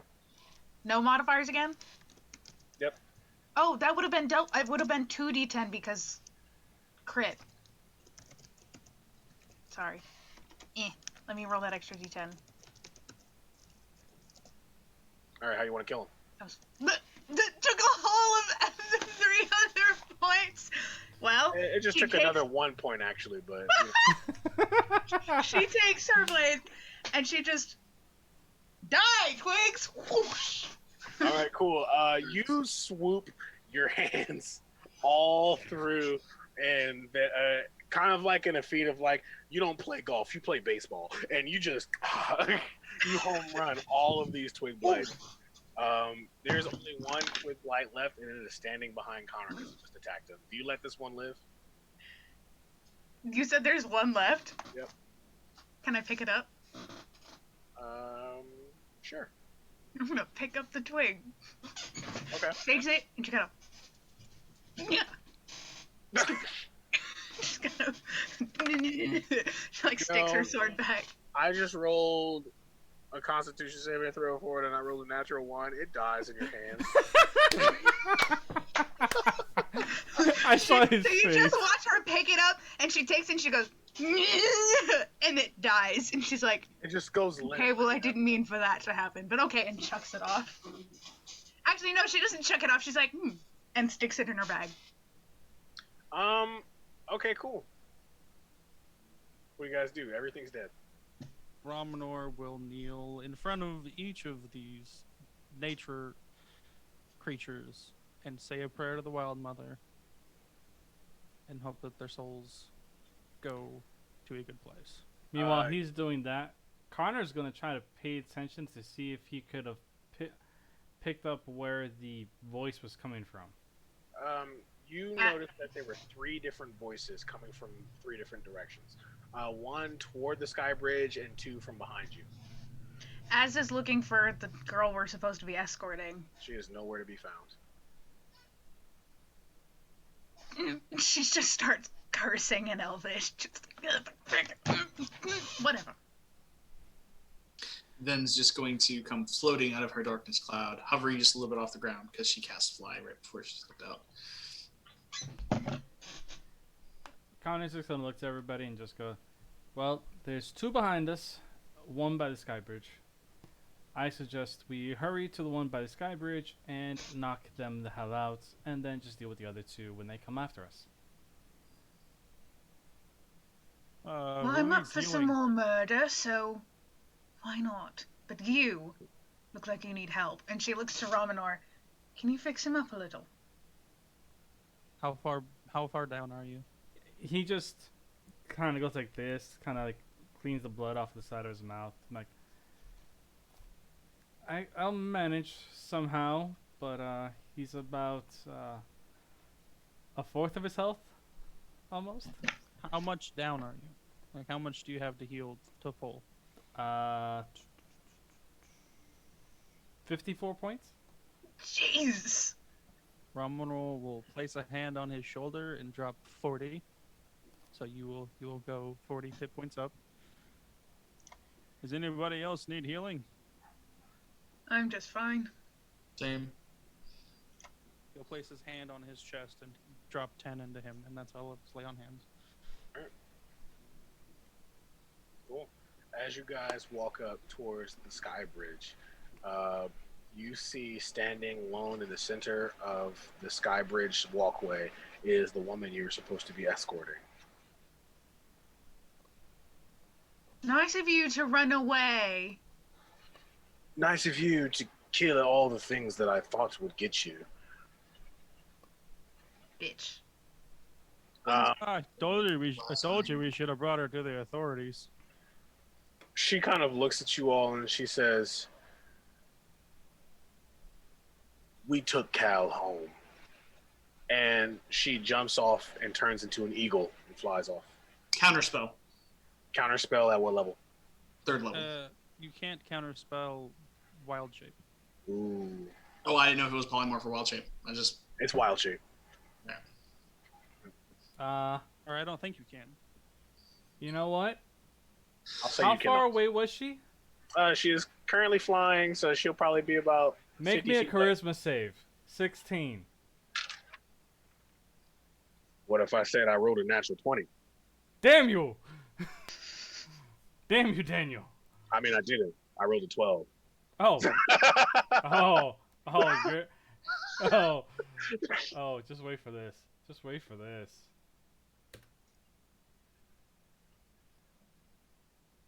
She's been banished.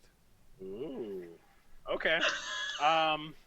You see you see from here the eagle's going, and then out of nowhere it seems as though like a small black hole appears upon it, and then it gets sucked in and twisted, and you just see a feather falling from the sky. Don't mess with me. Well, it's nice of you to finally do some work. Listen, miss, I'm gonna stay in a freaking darkness cloud. Do not talk to me right now. It worked. All right, Twig Boy, calm down. Well, now we know what happened to Cal. I'm just upset we missed out on 100 gold. Sorry, they just pissed me the hell off. But we do have the other two behind us still. Do we just turn around, wait for them to come in, and we just knock them the hell out and just steal their gold? I like this plan. Agreed. All right, and with that, we'll take a quick break. Cool. All right, friends. Thanks for watching for this far. We're gonna take 5 or so, and we'll be back with more. Invite your friends to come watch, and hope you guys are enjoying all the craziness that's happening. It's been this is the first extended combat they've had in this campaign, so here it is. It's good. All right, we're taking a quick break.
And we're back. We're back. I'm eating crackers. We lost Shaq. I dropped an ear. I needed an ear. I dropped an ear. Oh no. Cleric, do you have regenerate? No, stealthy enough. I'll live without the ear. It's a character trait now. Azurish just casually starts missing an ear. All right. Where we left off from our break. So what happened was Connor banished a flying druid. That's kind of what happened. Will that come back to bite them in the ass? Tune in on the next episode of Dragon Ball Z. All right. So, all right, guys. You guys decided that you wanted to turn around and rob the other druids? Yeah. Okay, everyone here is morally questionable. Got it. Sweet, let's do it. Connor is Will pissed. not be Hold on, robbing. hold on. For the record, Connor is pissed at these druids and wants to knock them the hell out. They attacked us first. Okay? Just a note. This is self-defense. We're not breaking any Geneva Conventions in this manner. Morally questionable nonetheless. Yeah. So we're gonna find a place to stake out so we can ambush them. Okay, cool.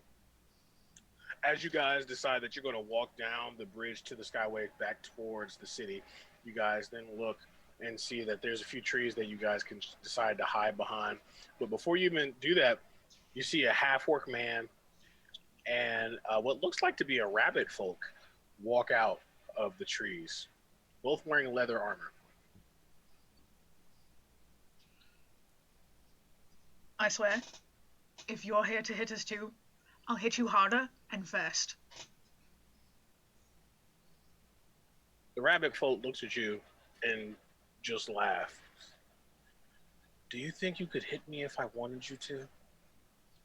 Then's hands are going to light up. Do not tempt us. She holds up her hand. Ven, I need you to roll me an Arcana check. Okay.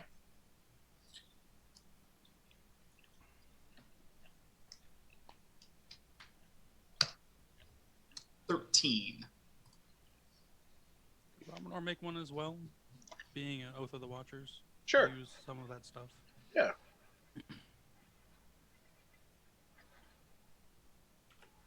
Arcana. Nat 20. How many of these have we gotten tonight? That's the You first see- one for Ramanor. Okay? You see her like holding her hand, and you see that she is very clearly holding the ice storm spell in her hand. You can't tell at what level. I might want to leave them alone. That's a powerful spell she's got going there. Just gonna let her hands drop. The rabbit person speaks to you again. Good. Now, where did you find Calmirden? What do you need to know? We took him into custody. He should not have been out. Custody for what? He's been hunting all over the Ironwood, unsanctioned. Oh, wonderful. So much for a tree hugger. We had a poacher in our midst. And then Connor just looks to Romanar and be like, "At least now all your squirrels are safe."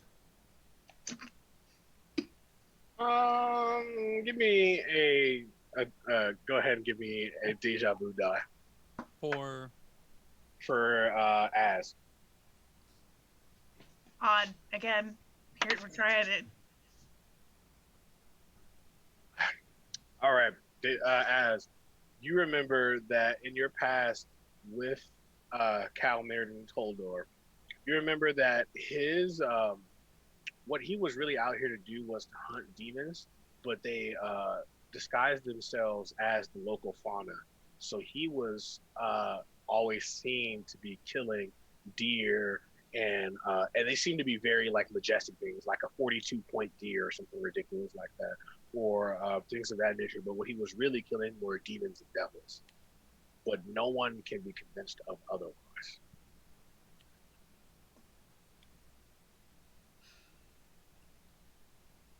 Well, you've got your man.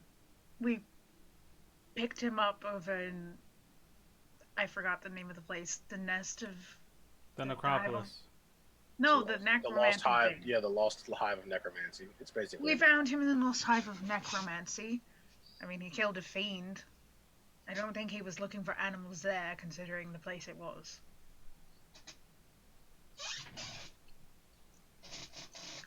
the half-orc man speaks up and he says, "Well, he needs to stand trial. Are you going to stand as his friends, or will you leave?" We'll leave. I don't exactly like, being in a courtroom. He looks to the rest of you. I just met the man. I know nothing about him. Met him like 3 days ago. I mean, I don't want anyone killing animals that shouldn't be killed either. I wouldn't piss on if he was on fire. By the way, if those blights were by you guys, I didn't want to kill them, but you kind of sent them to kill us, so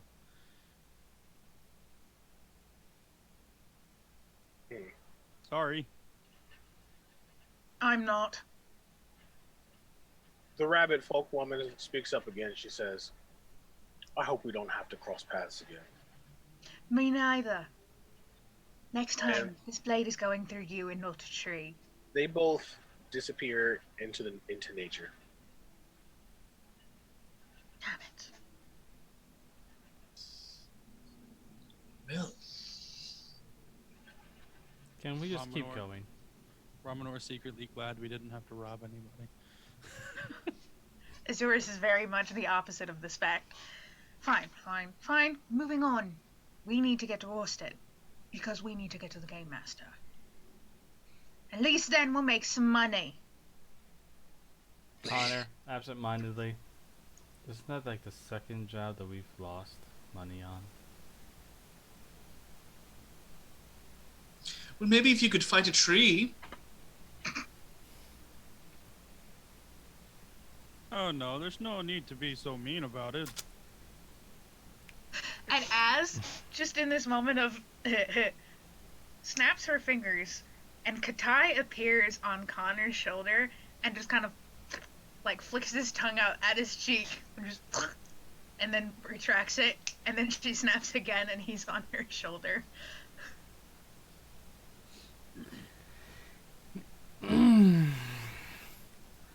Connor just starts walking towards Orstead. Doesn't say a word. You guys have to go through the city of lamps. Okay, so Az goes like this to Ven.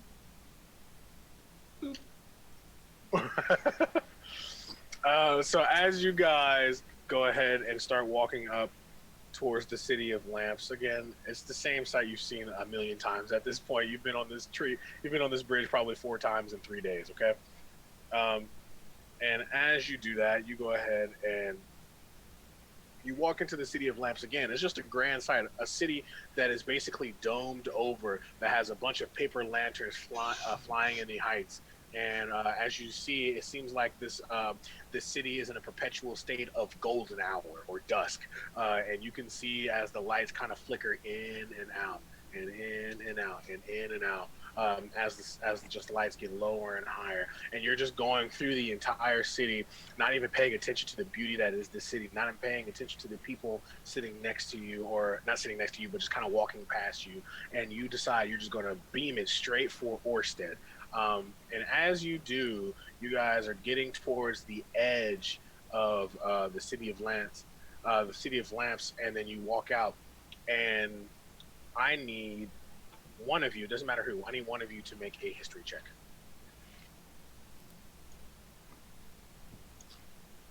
You need Ramanor one of has us? No clue. I'll do it. Ramanor is a homebody, typically, or he was 17. before he went adventuring. 17. You see a kind of on the edge of the City of Lamps, you see kind of a city just like kind of thrown together. It seems like they're just in like wooden houses, shacks, and things of that nature. And you recognize this to be the what do they call it? I always forget. Let me pull up my notes because this is where notes are for. Okay, um, you see a small gypsy town that is known as Bygate. Bygate spends a lot of its time, it settles in one place for a couple of years, and then they pick up and they move to another part of the continent. And as of right now, they're seated outside of the City of Lamps. You guys will have to walk through the city of Bygate to get over to Orstead. As you guys walk into Bygate, you see this is as a very rundown almost and small town. There are tons of people here. For what you know, Connor, Bygate doesn't even have an inn or a bar to drink at.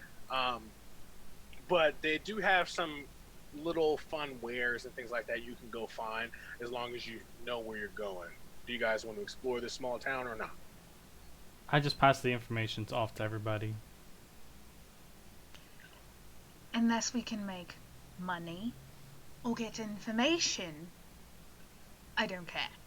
A little small elven man walks past you, and he kind of bumps into you. He's like, "Oh, sorry, you mentioned money. We all like money." And he takes a sip of his whiskey, and he just kind of keeps walking. Instantly, Connor's checking for coin purse. He's fine. No, his own. He's Yeah, like, yeah, he's fine. He bumped into Connor or Azurus? Azurus, Yeah, Azurus is checking her pockets. she's good. Yes, we're getting out of here. Uh, that old man is like, dude, if you want some of this whiskey, is the best stuff around. You can only get it from the dwarves up north. Ven's going to cast Shatter to shatter the bottle in his hand. Okay. that. All right, cool. You shatter the bottle in this man's hand, and he just kind of looks and he says, "Well, fuck. You now you owe me. Move along. No, you should go and get me some more whiskey. Move along. With That's not very nice. ski." Ramoner will take a couple gold out of his pouch and hand it over to the man. He takes the gold and he looks at it. He's like, "This ain't whiskey." Yeah, but it'll buy you some. No, it won't. This stuff is expensive. Az walks up. And what are you going to do if we don't? It's not what I'm going to do. And he puts the gold back in Ramanor's hand. What do you do? What do you do? Ven's just going to start hovering. Okay. I He want to He stab does not. him. He does not seem phased. He just looks at you. He's like, you think hovering's gonna do? And he just like hovers right next to you. Like he like hovers up to, and like he's like drunk, so he's just kind of like, ooh. Okay. Are there any open flames nearby? There are no open flames nearby. This city does not worry about open flames. They don't really care. Wants to use her power. Use this freaking spell. I'm not gonna get to. Whatever. And she's just gonna walk on past. He's just some drunk dude. He's like hovering, so she's just gonna kind of like poke him off to the side to like hover him away. Ven's hovering. Ven's like floating like. No. But he said that the other guy He did started too. hovering. He did. Yeah. Oh, okay, So she's just gonna like poke him in the opposite direction and move past.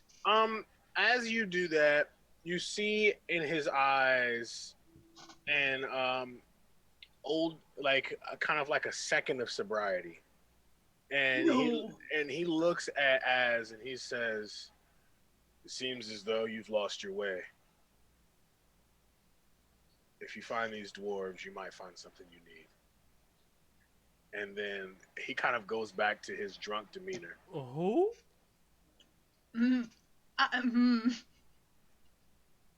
She's immediately turning around, grabbing him by the shoulders and putting him up against a building. He looks at you, unfazed by what you're doing, and he just looks down. He's like, "Whiskey." Bring it back! What do you mean? Just go to. I need my whiskey from the dwarves. I've been telling you this. Where are the dwarves? Up north. They're past that carnival city. What do they call it? Orstead. What dwarves? She's like shaking him now. So he's kind of like okay, calm down. I'm Domino- gonna get a little sick. Dominor's gonna step up and put a hand on Ash's shoulder. Come on, stop jostling him. He's not gonna be able to answer if you keep jostling him like that. Come on. She stopped shaking him, but she hasn't let go. And then he looks to the man.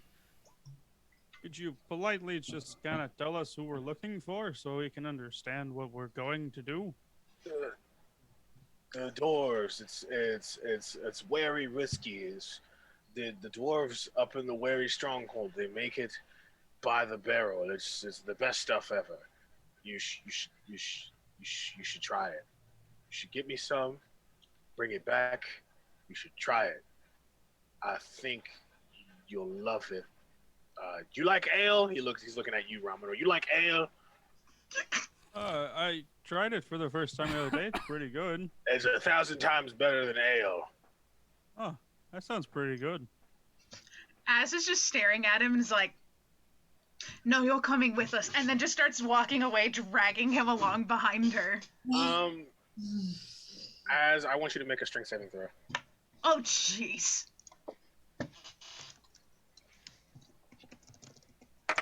Wrong chat.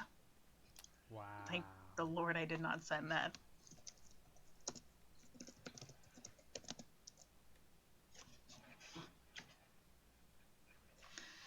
I don't think a 6 will do anything. You try to walk away, and you don't you start to go, and then your arm just doesn't budge. It just kind of snatches, and he's like, "I think I'll stay here." Could I persuade you to follow along? We kind of need some help finding wherever it is. The people there may not know. She's like trying to yank her arm out. Let go of me. He lets go Cut of your you. hand off. He lets go of you, and you kind of fall to the ground really quickly. Yeah. Is any one of you got a map of this place? Connor's gonna pull out a parchment that he's been kind of drawing as a little map ever since he kind of got dumped here. So he's just like, okay, and it has the northern parts of the map of the actual world map that he's actually gone to, coming down for the Cathedral of the Fallen, Kowloon, Orstead, Ironwoods, down all the way to Baffled. Okay, cool. He looks and he's like, "This map is," and he kind of he spits on the map, and then he takes his finger and just drives it into a place, and he's like, "That's where it is." Connor holds back from punching this man in the face for spitting on his map. He's like, "Good to know." Takes out a quill that he has and just marks it on his map. Trying his best not to snap it and punch him as he puts everything back. Romanor's gonna use his action to use Divine Sense. Okay. Celestial Fiend or Undead within 60 feet. He is a celestial. As What? you might want to apologize to Mr. Celestial here. No.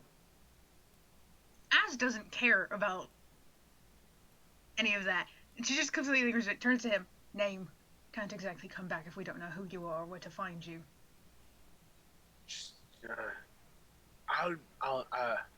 Where are you headed? This place might not be here. We gotta go to Orstead. What do you mean by that? No. And she gets right up in his face again. It's like, what do you mean this place might not be here? This is a gypsy town, ma'am. This town leaves randomly. Ooh. We're heading to Orstead anyway. Okay. Are you going Orstead first, or are you going to get my whiskey for me? I've got better things to do than get your whiskey. I'll get it on the way back. Well, I'll be in the Ironwood somewhere. You'll find me. It's wonderfully big. It's an entire forest, and she just mutters as she turns around and starts walking away. Well, it was nice to meet you. I hope to see you again. Sorry for her. I'm not! Yeah, whatever. Sorry for the other one. And Do not apologize for me. Connor just whatever. Connor just We'll nods get you the to whiskey. him and just starts walking. He, as you guys start to walk past him, he kind of like taps Romanor on the arm and says, "The Wild Mother is proud." And then he walks off. You'll give a nod and then continue following.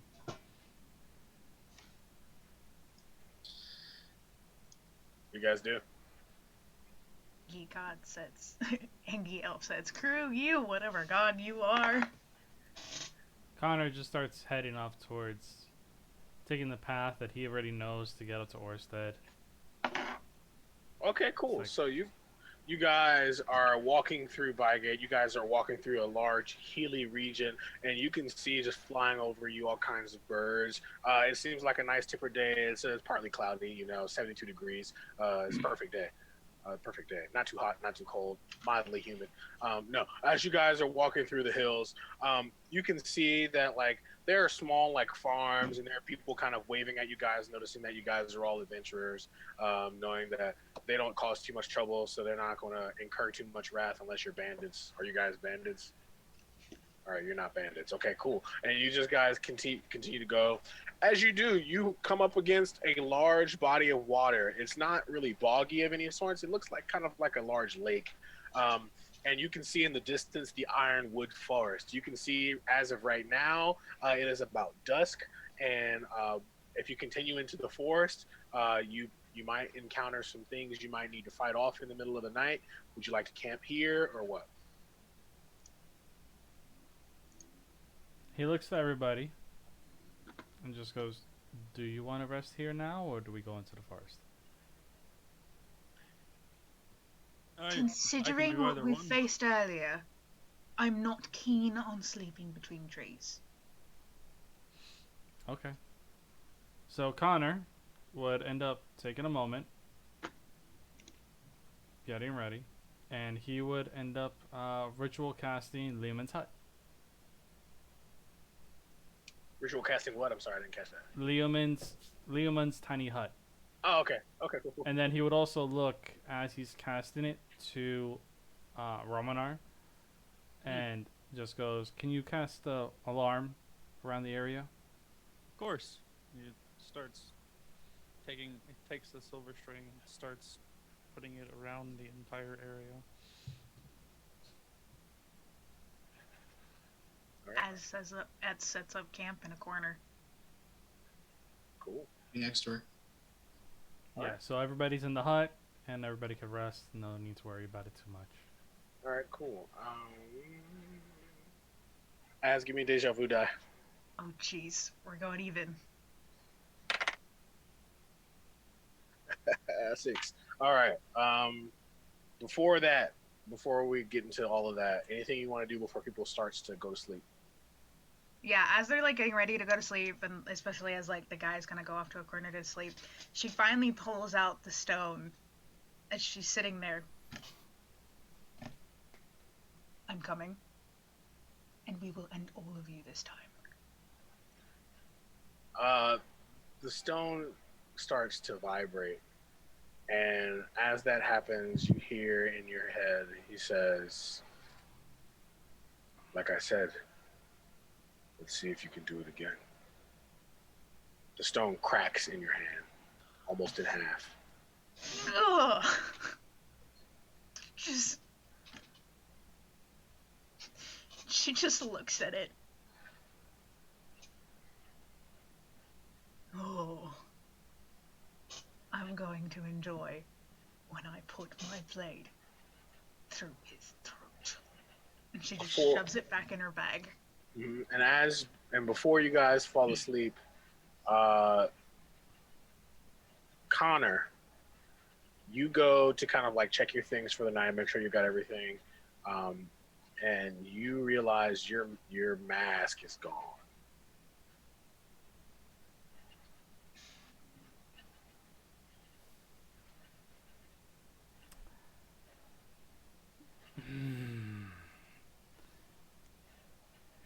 Connor.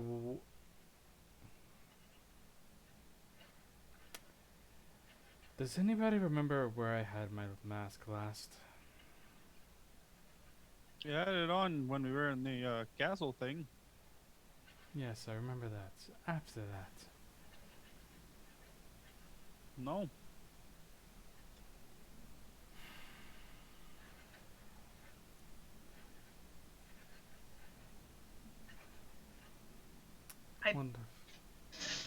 Az just looks over because she's still pissed that the stone just cracked. She's like, "No, don't care. The only masks I care about are the ones that we are going to break." Yes, except for the fact that this one could have gotten us information at any point in time. Well, then bad on you for leaving it. Perhaps it flew off when you were getting damned down beaten by a tree. We used to be a group, right? Why are you so aggressive? Connor goes and sits in the corner and just lays down. He's just like, I'm not dealing with this. I'm not dealing with this right now. She looks to Romanor. You try living 10 years with the only people who I've ever considered friends in a very long time. And then you come back and nobody believes you. And none of it has happened. I never said I didn't believe you.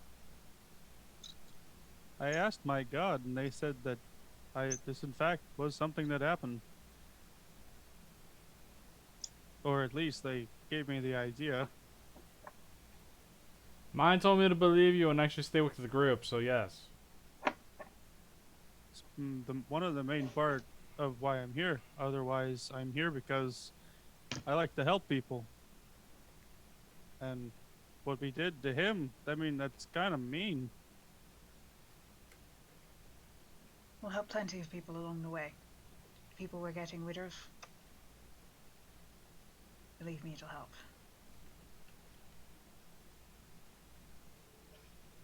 Okay. She turns around to go to bed. What was that deja vu dice for?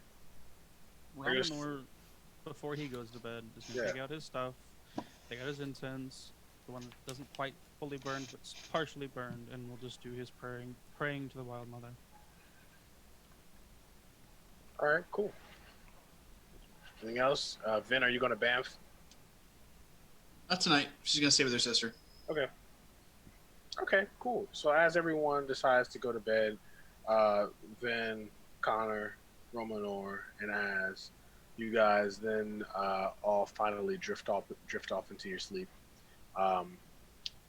As you open your eyes and you are in a chair, and your ankles are cuffed to this chair as well as your wrists. Your elbows are pointing in on each other in a very uncomfortable manner, so much so that you're not really able to move as much as you are just to flex your elbow to get some rest and some blood flow.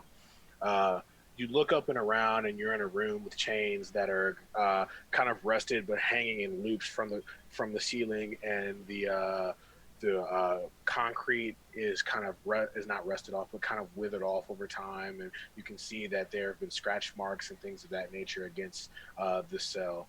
And as you do, you see a man walk from behind you and come into view. This man is wearing a porcelain mask with the Roman numeral 5 on it. He looks you in the eye and he says, "You've killed 4 of us. and you expect me not to want to take your head. I've already taken down your giant friend. Do you not expect me to be able to get the rest of you? Please remember this. The pain you cause us will come back on you tenfold. And then you wake up, and it is morning. It is about 6 a.m. No one else is awake. Ooh. She wakes up and the first thing she does is look over to Ven because she needs to make sure that Ven is there and okay. Ben's fine. No one's gone. She looks at Ven and she's like very quietly panting because she's trying not to wake anyone up if they're still there. And looks over, sees the others, and pays special attention to Roman, or just kind of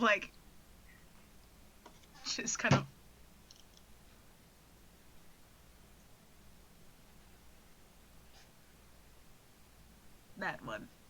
I get the final kill on that one. And then just kind of, she cannot go back to sleep after that. So she just gets up, sits kind of off to the side, pulls Katai into her lap, and is just quietly sitting there.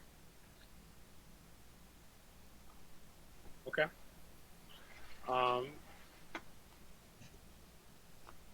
Connor. Even or odd, Connor? Odd. I rolled a 12. You're not getting anything. Sorry, buddy. Ramanor. Even or odd?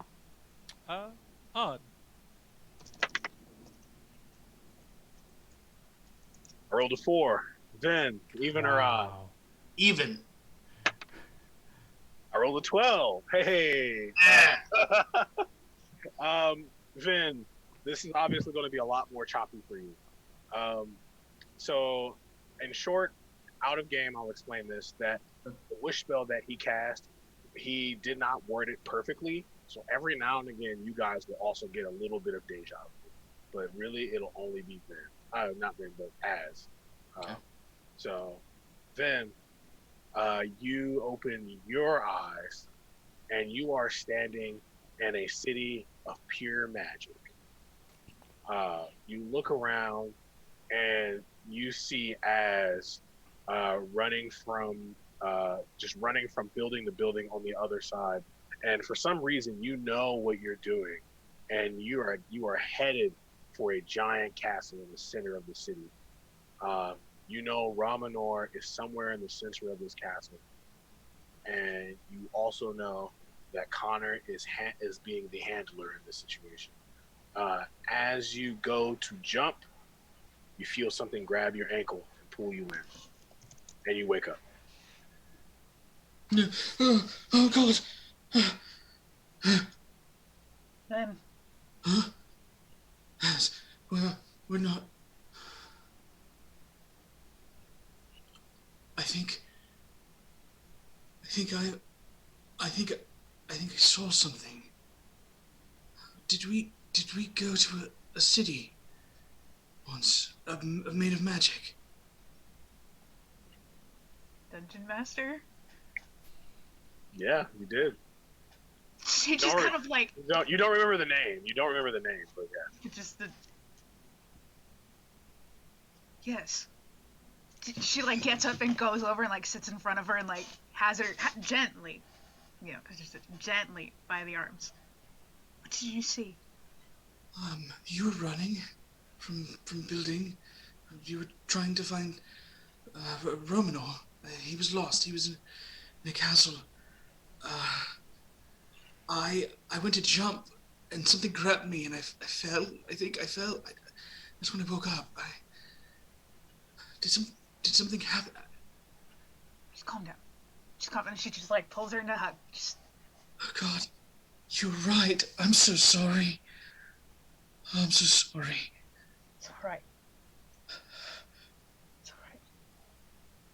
She just internally is screaming because ah, but externally, just like only love sister. That is all. Thanks. Only soft moment ever. Yeah, at that point, it's probably been an hour since you've been awake, as so she jolts awake from that, and then from this little tiny commotion, Connor then wakes up. Did I miss something? What happened? What's wrong? She like lets go of Ben, kind of sits back. So do the same. Nothing. Don't worry about it. Nothing you need to worry about anyway. Oh right. Yes. Keep secrets. Okay, got it. Also, as the dungeon master, remember that all the things that happened in the past will not necessarily happen. So you're seeing things that happened in the past. Ramonor won't get taken. You don't know. He might. He very well could. Az looks at Connor. Don't give me that in the morning. You woke up all of 5 seconds ago. Save the snark for when you've got food in you. You do it better that way anyway. Besides, can't two sisters have a moment together? Yes, except for the part where you. You know what? Never mind. Maybe the I shall tree leave hit it you alone. too hard. Maybe you should. Romanor's just in the background snoring. Connor goes over and wakes Romanor anyway. Ignoring the tree comment, because at this point he's just like cursing in gnomish as he goes through. Morning. Morning. Let's go. We need to start looking for food anyway. Okay. Unless, of course, somebody here can cook. I can cook well enough, but if you ask me to make you a sandwich, this sword will be in your gut.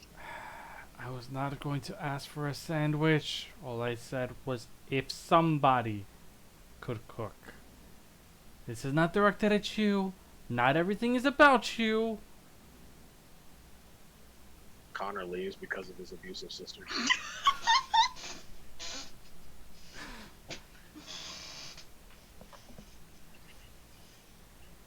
Azorius has problems, we all know this. All right, so you guys walk out and you see the sun is just slightly in the air. It's past the horizon. You look to the north and you see the ironwood forest, and you look to the south and you can see those gypsies breaking down the entire town of Bykate. So that town's going to be gone by the time you're done in Orstead. What are you guys doing? Connor just I'm turns and just heads into the ironwood forest. Ramonor will follow. So will Az.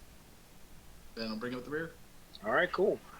You guys walk into the ironwood forest and you see trees as tall as you have ever seen before. These trees they basically form an entire canopy that almost covers the sun, and you can see patches of light coming down and kind of illuminating certain points of the ground. Wherever the light touches the ground, normally you can see lines of you can see lines of flowers and things like that. And wherever the light does not touch the ground, you can see almost dead grass. But going up the side of these trees, if one of you were to touch this tree, it would be as hard as someone's plate mail. This forest is known for bringing out ironwood, or the type of wood that is resistant and or immune to fire damage. This forest has never had a fire because that's impossible. You know that there is a specific, particularly strong sect of druids that live in the ironwood forest that usually clothe themselves in ironwood itself, from their weapons to their actual armor. What do you guys do? Following Connor. Connor just kind of turns and just looks at everybody and just goes, maybe we can get some armor here? Ironwood armor is said to be the best. Won't say no to that. Because I think my armor's kind of good. Which yes, all of his but armor But minus don't you- she goes up and she's like, but don't you want tree armor? This is armor of the Wild Mother. I try it. I would like armor if I could get my hands on it.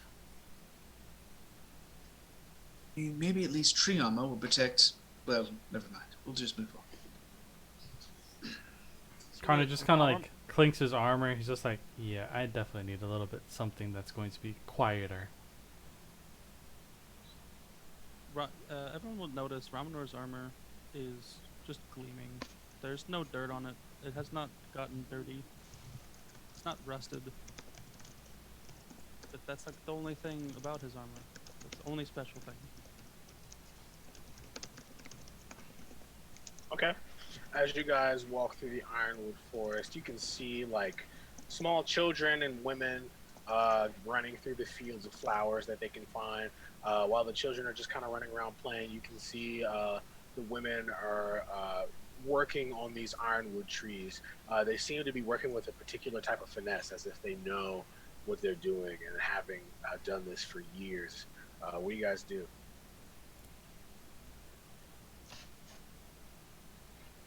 Az turns to Connor, and you can see her trying very hard to like compose herself into something not so spicy. I think what Connor you instantly do goes on the guard. talking. Huh? Connor instantly goes on goes on guard. He's just like, what is she about to do? I will let you do the talking for this one. Because I can be a little abrasive. People like you better. Not the paladin with higher charisma. But he doesn't want armor. He can ask for armor for other people. Of course, unless you want me to ask this one to do it, and she points over at Romanor.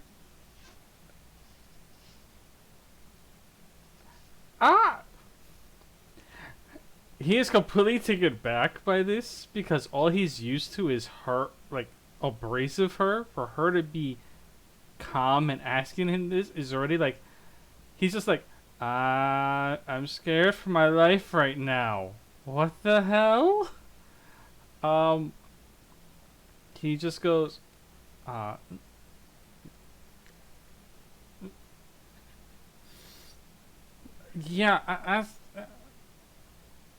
yeah, Romanar.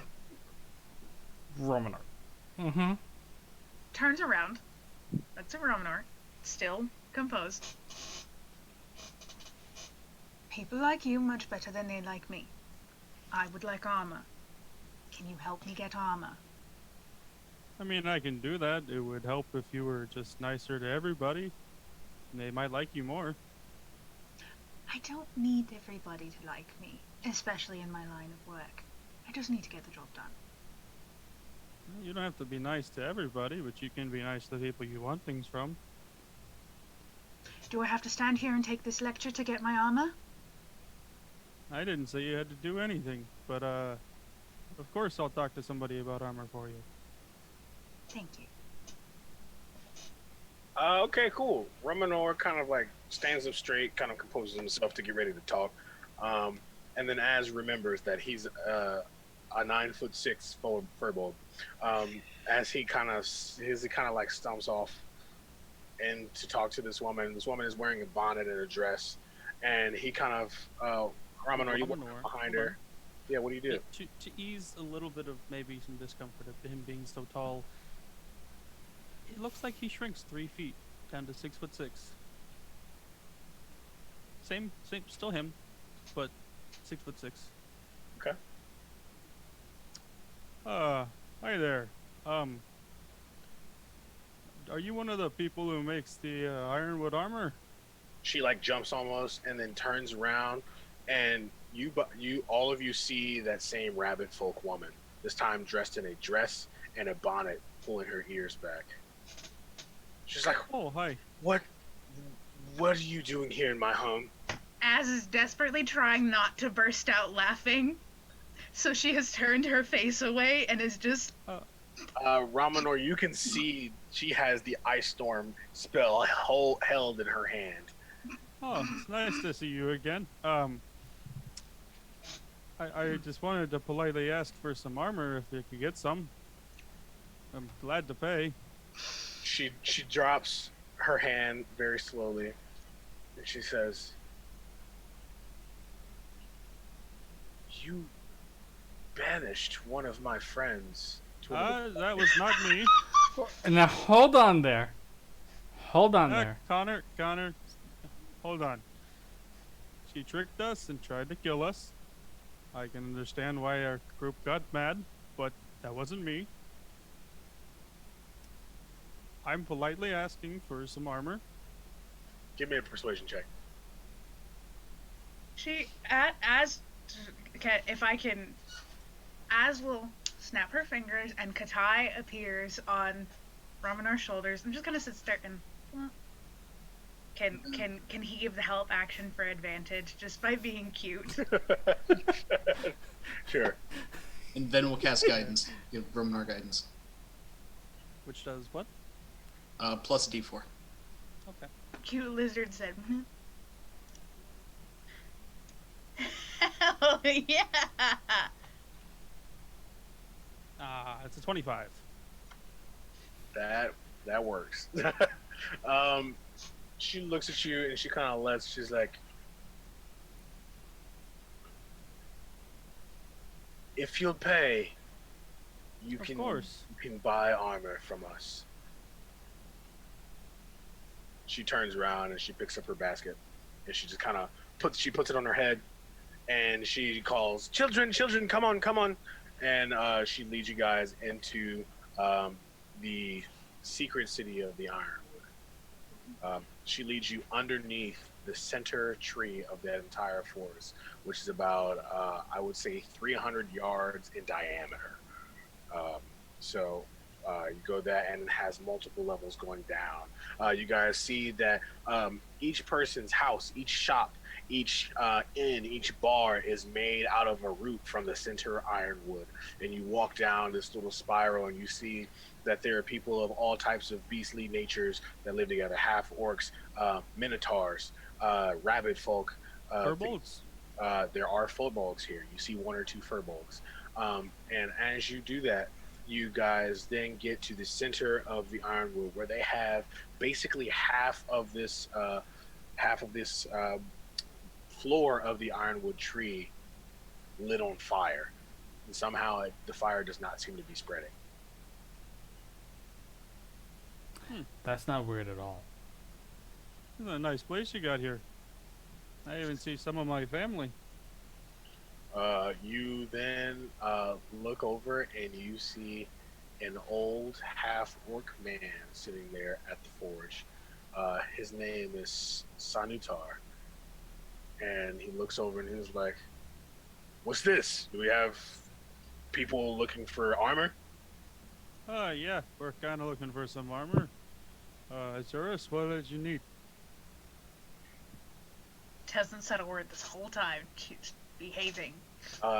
Connor, you look above the forge there, and you see the symbol that your old friend Ford has, the same tattoo on his forearm, which is of the god of the forge. Oh, you follow Moradin. I know. I actually have a friend who does too.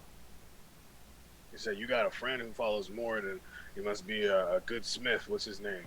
Forward. He takes a double take for a second. He says, "Ford, you say?" Yes. Forward. He kind of takes a sheathed dagger and throws it towards you. And I'm assuming you catch it. Yes. Of No? course. Okay, you catch the dagger, and you see that there are two F's inscribed on the hilt of this dagger. He's like, "Ford is an old acquaintance. You give him my regards." Yeah. I will when next time I see him. He looks, he's like, "Well, what can I do you for?" We actually came for some armor. Didn't realize I would actually meet a friend of a friend. Well, just because you're a friend doesn't mean I can't charge it. So, I didn't think anything else. what is it you need? Well, I'm looking for armor that's a bit more durable compared to what I have, but it's also quieter. And our friends here pointed to What'd you need? Azurus, Ven, and also at Ramanar, just because. Well, even though he doesn't want some, I would also kind of suggest it, maybe. Azurus just kind of holds at her studded leather. Need something a little sturdier, but preferably still lets me be quiet. If you know what I mean. It looks over to Vin. And you, miss? I mean, if you've got something that's light that helps me protect myself better, sure. He thinks for a second. He says, "You give me a week, and you return here with 200 gold, and I'll have everything you need." If you're gonna make armor for me, he drops the disguise self that makes him 3 feet shorter. This is my actual size. He looks up, says, "I thought you were kind of short for a football." Gotcha. I'm just trying not to scare anybody with how tall I am. I know I'm pretty big even for a furbolg. Az just kind of It's true. pokes him. And as you do that, he kind of, without even thinking about it, the same way Connor's friend Ford would, he just kind of reaches his hand into the fire and pulls out something red hot and lays it onto his anvil. He's like, "All right, we'll be here in a few days, preferably a week, and I'll have everything you need. Bring 200 gold, please." And he starts to hammer away. Sure. Of course. Before Connor leaves, he goes, "What's the running market value for vampire teeth, by the way? Vampire fangs, sorry." Somewhere around 20 silver each. A set. Of course it is. Thinks in his head, 20 silver, that was 40 vampires, fuck them all. And about... Can somebody do the math for me? There was 40 vampires, a set is 20 silver. How much is it again? Isn't a gold 5 is a 10 gold. silver? So that's 2 gold a set. Or yeah. So that's 80 gold that I kind of have already. Anybody else have 120? We may as well pay the man now and get the work done. We never rolled for wealth. I don't know what I have. Yeah, we didn't. That is very true. I only have the amount that was given to me on creation, so I have actually, 14 gold because you paid a gold for the milk before. I did that purposefully. For this. Figured. Figures as much. I work for what you got. We'll be back in a week. And she starts walking. He nods to him, hands back the dagger. We'll see you in a week. I'll be safe now. Promises. Romanor will extend a hand to him. He sticks out his hand, and Romanor's hand dwarfs his half-work hand, even though he's even still kind of like a larger half-work. McLeod, thank you for doing this work for us. I know that we're not your usual type, but thank you. He says, "I get a lot of different types. Don't worry, I'm used to it now these days." You're just lucky that those other two, the girls back there, are being mean today. Don't tempt me. Sure, I'm sure. As you guys walk out of this whole floor that seems to be a forge, because that's their main export is ironwood. And you walk up, and you guys find the rabbit woman standing there. She says, "I'm assuming you guys need breakfast." I appreciate it. If She, you don't mind. The woman looks to Az, and she says, "You mention this to any warriors, and I'll kill you." I'd There's like no to see need to you be so try. aggressive. But Going on me, I like her. yeah, you kind of see that gleam of like, aha, this I understand. Like, I kind of like this one too. It's like, you guys turn around and you go through, and then she takes you to one of the larger buildings that are made out of one of the larger roots of the center ironwood. And she takes you into this room that seems everything has been carved directly out of this root. And you can see that even the water vein that would take the water through the root into the rest of the tree has been cut open just enough to where they can get water from the root itself.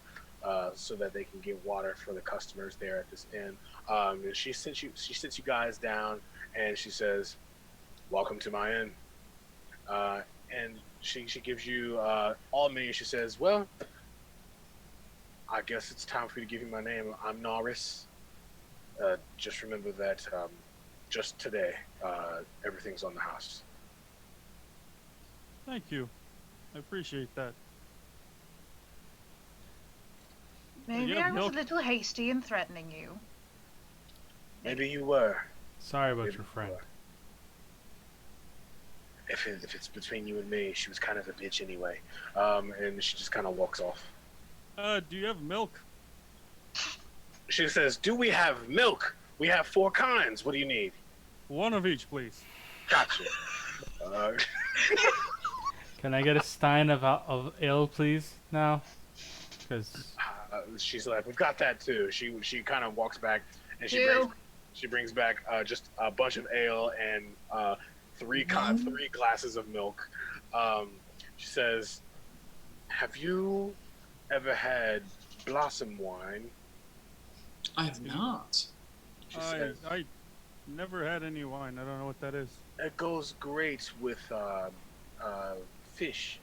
I don't eat fish myself, but we serve here blossom wine and fish for you, miss." Yes, absolutely. She goes into the back. "Any food for the rest of you before I go?" Could I get a whole fish? Um, I'll And take I guess some of steak. the wine. I guess I'll try it. what kind of fish are you looking for? You seem like a big boy. I don't. Big enough to feed me. Uh, okay, got you. A land bass coming up. Okay. Anyone else? Steak. Just some bread and stew. A steak? A steak. She says that might take some time. Ah, then whatever you have, that's quick and easy. Understood. Okay, cool. She runs into the back. And as you guys are all kind of like processing what just happened in the ironwood, having seen the secret city in the center of the ironwood forest, seems as though there's been some level of trust that has happened this entire time. As you guys continue on your adventures with each other, you start to gain more and more trust with one another. You start to see that your friend as wasn't so crazy as you thought she was. And from there, we'll end today's session. Yeet. Can't wait to see if Ramner likes this wine. All right, everybody. Thanks so much for joining us again for another one. If you guys liked it, you can go follow us on our socials at Twisted Perceptions everywhere. We are trying to play D&D all in person, and to do that, we need some Skrilla. It's kind of weird to put it that way, but we're trying to raise the money basically for us to go and get an Airbnb, probably for like a weekend, and play Dungeons and Dragons for you guys. That would be great. That would be so cool. I'd be really happy to be able to play with all these guys, and none of us have met in person. Well, okay, I haven't met any of them in person, but a couple of, I think Riley and Shaq have met in person. Yes, they have. Yes. So other than that, none of us have really met each other, and we would love to be able to do that and play Dungeons and Dragons in person. I feel like if you guys are enjoying right now, I feel like an in-person game with all of us would be that much more live. So please help us out. I think we all benefit from it. So yeah. Definitely. think- It'll be a lot more fun this way. Shaq, is there anything you got to say for socials right now? Anything like that? We'll just be rolling out the last of the behind the sheets posts soon, and be ready for TikTok coming, because now that we've got feed that isn't laggy as all get out, we're gonna be sending out some clips here just to kind of review of like what happened in the episode, and so expect that to be coming out to our TikTok soon, and we're hoping to get YouTube up and running as well. So people can And catch up. That's Also, one more thing that you forgot to mention, Ford. Yeah. You will not be here next week. You're right. I will not be here next week. I will be in Nashville with my girlfriend, and I just don't think it would be nice of me to just leave her to play Dungeons and Dragons for 3 hours on a Sunday night. Unless, of So, course, she says it's okay. unless she says it's okay. But if the high chance that I will not be playing next Sunday night, David will be dungeon mastering a one shot. I will do my best. It'll be the first uh, one I ever do, and it will hey, be. Yeah, It will it's- also be the first one in a series of them, Yeah. which we may end up also doing at some point during the week. Mhm, If we end yep. up getting enough hype from everybody, we may actually cycle through every one of us doing a one shot where Ford, instead of it being actually being dungeon master, ends up being a player for a time. oh dear God. So What? You don't want me to be a player? No, I do, and it's terrifying. so if we think about it this way, it's a possibility. Yeah, that'll be a lot of fun. David's going to sit with me sometime this week, and we're going to talk about any and all Dungeon Master tips that I have. Also, let us know. You can send us messages on our socials or anything like that. If you think that you like my dungeon mastering style and how I take care of DMing, I would be more than willing to start writing up notes about how I think about running games, how I write notes, how I plan sessions, and things of that nature. Um, so it could be for the benefit of you guys. If you think I'm terrible, don't say anything. Like just leave. So yeah. Pretty much. All right, guys. It's a pleasure. We'll Always. catch you next week. Next See you week. next week. I might Romanor even wishes try- you a good week. I might try and tune in if I'm not here. All right. We'll see All you right, guys. Later. I- What?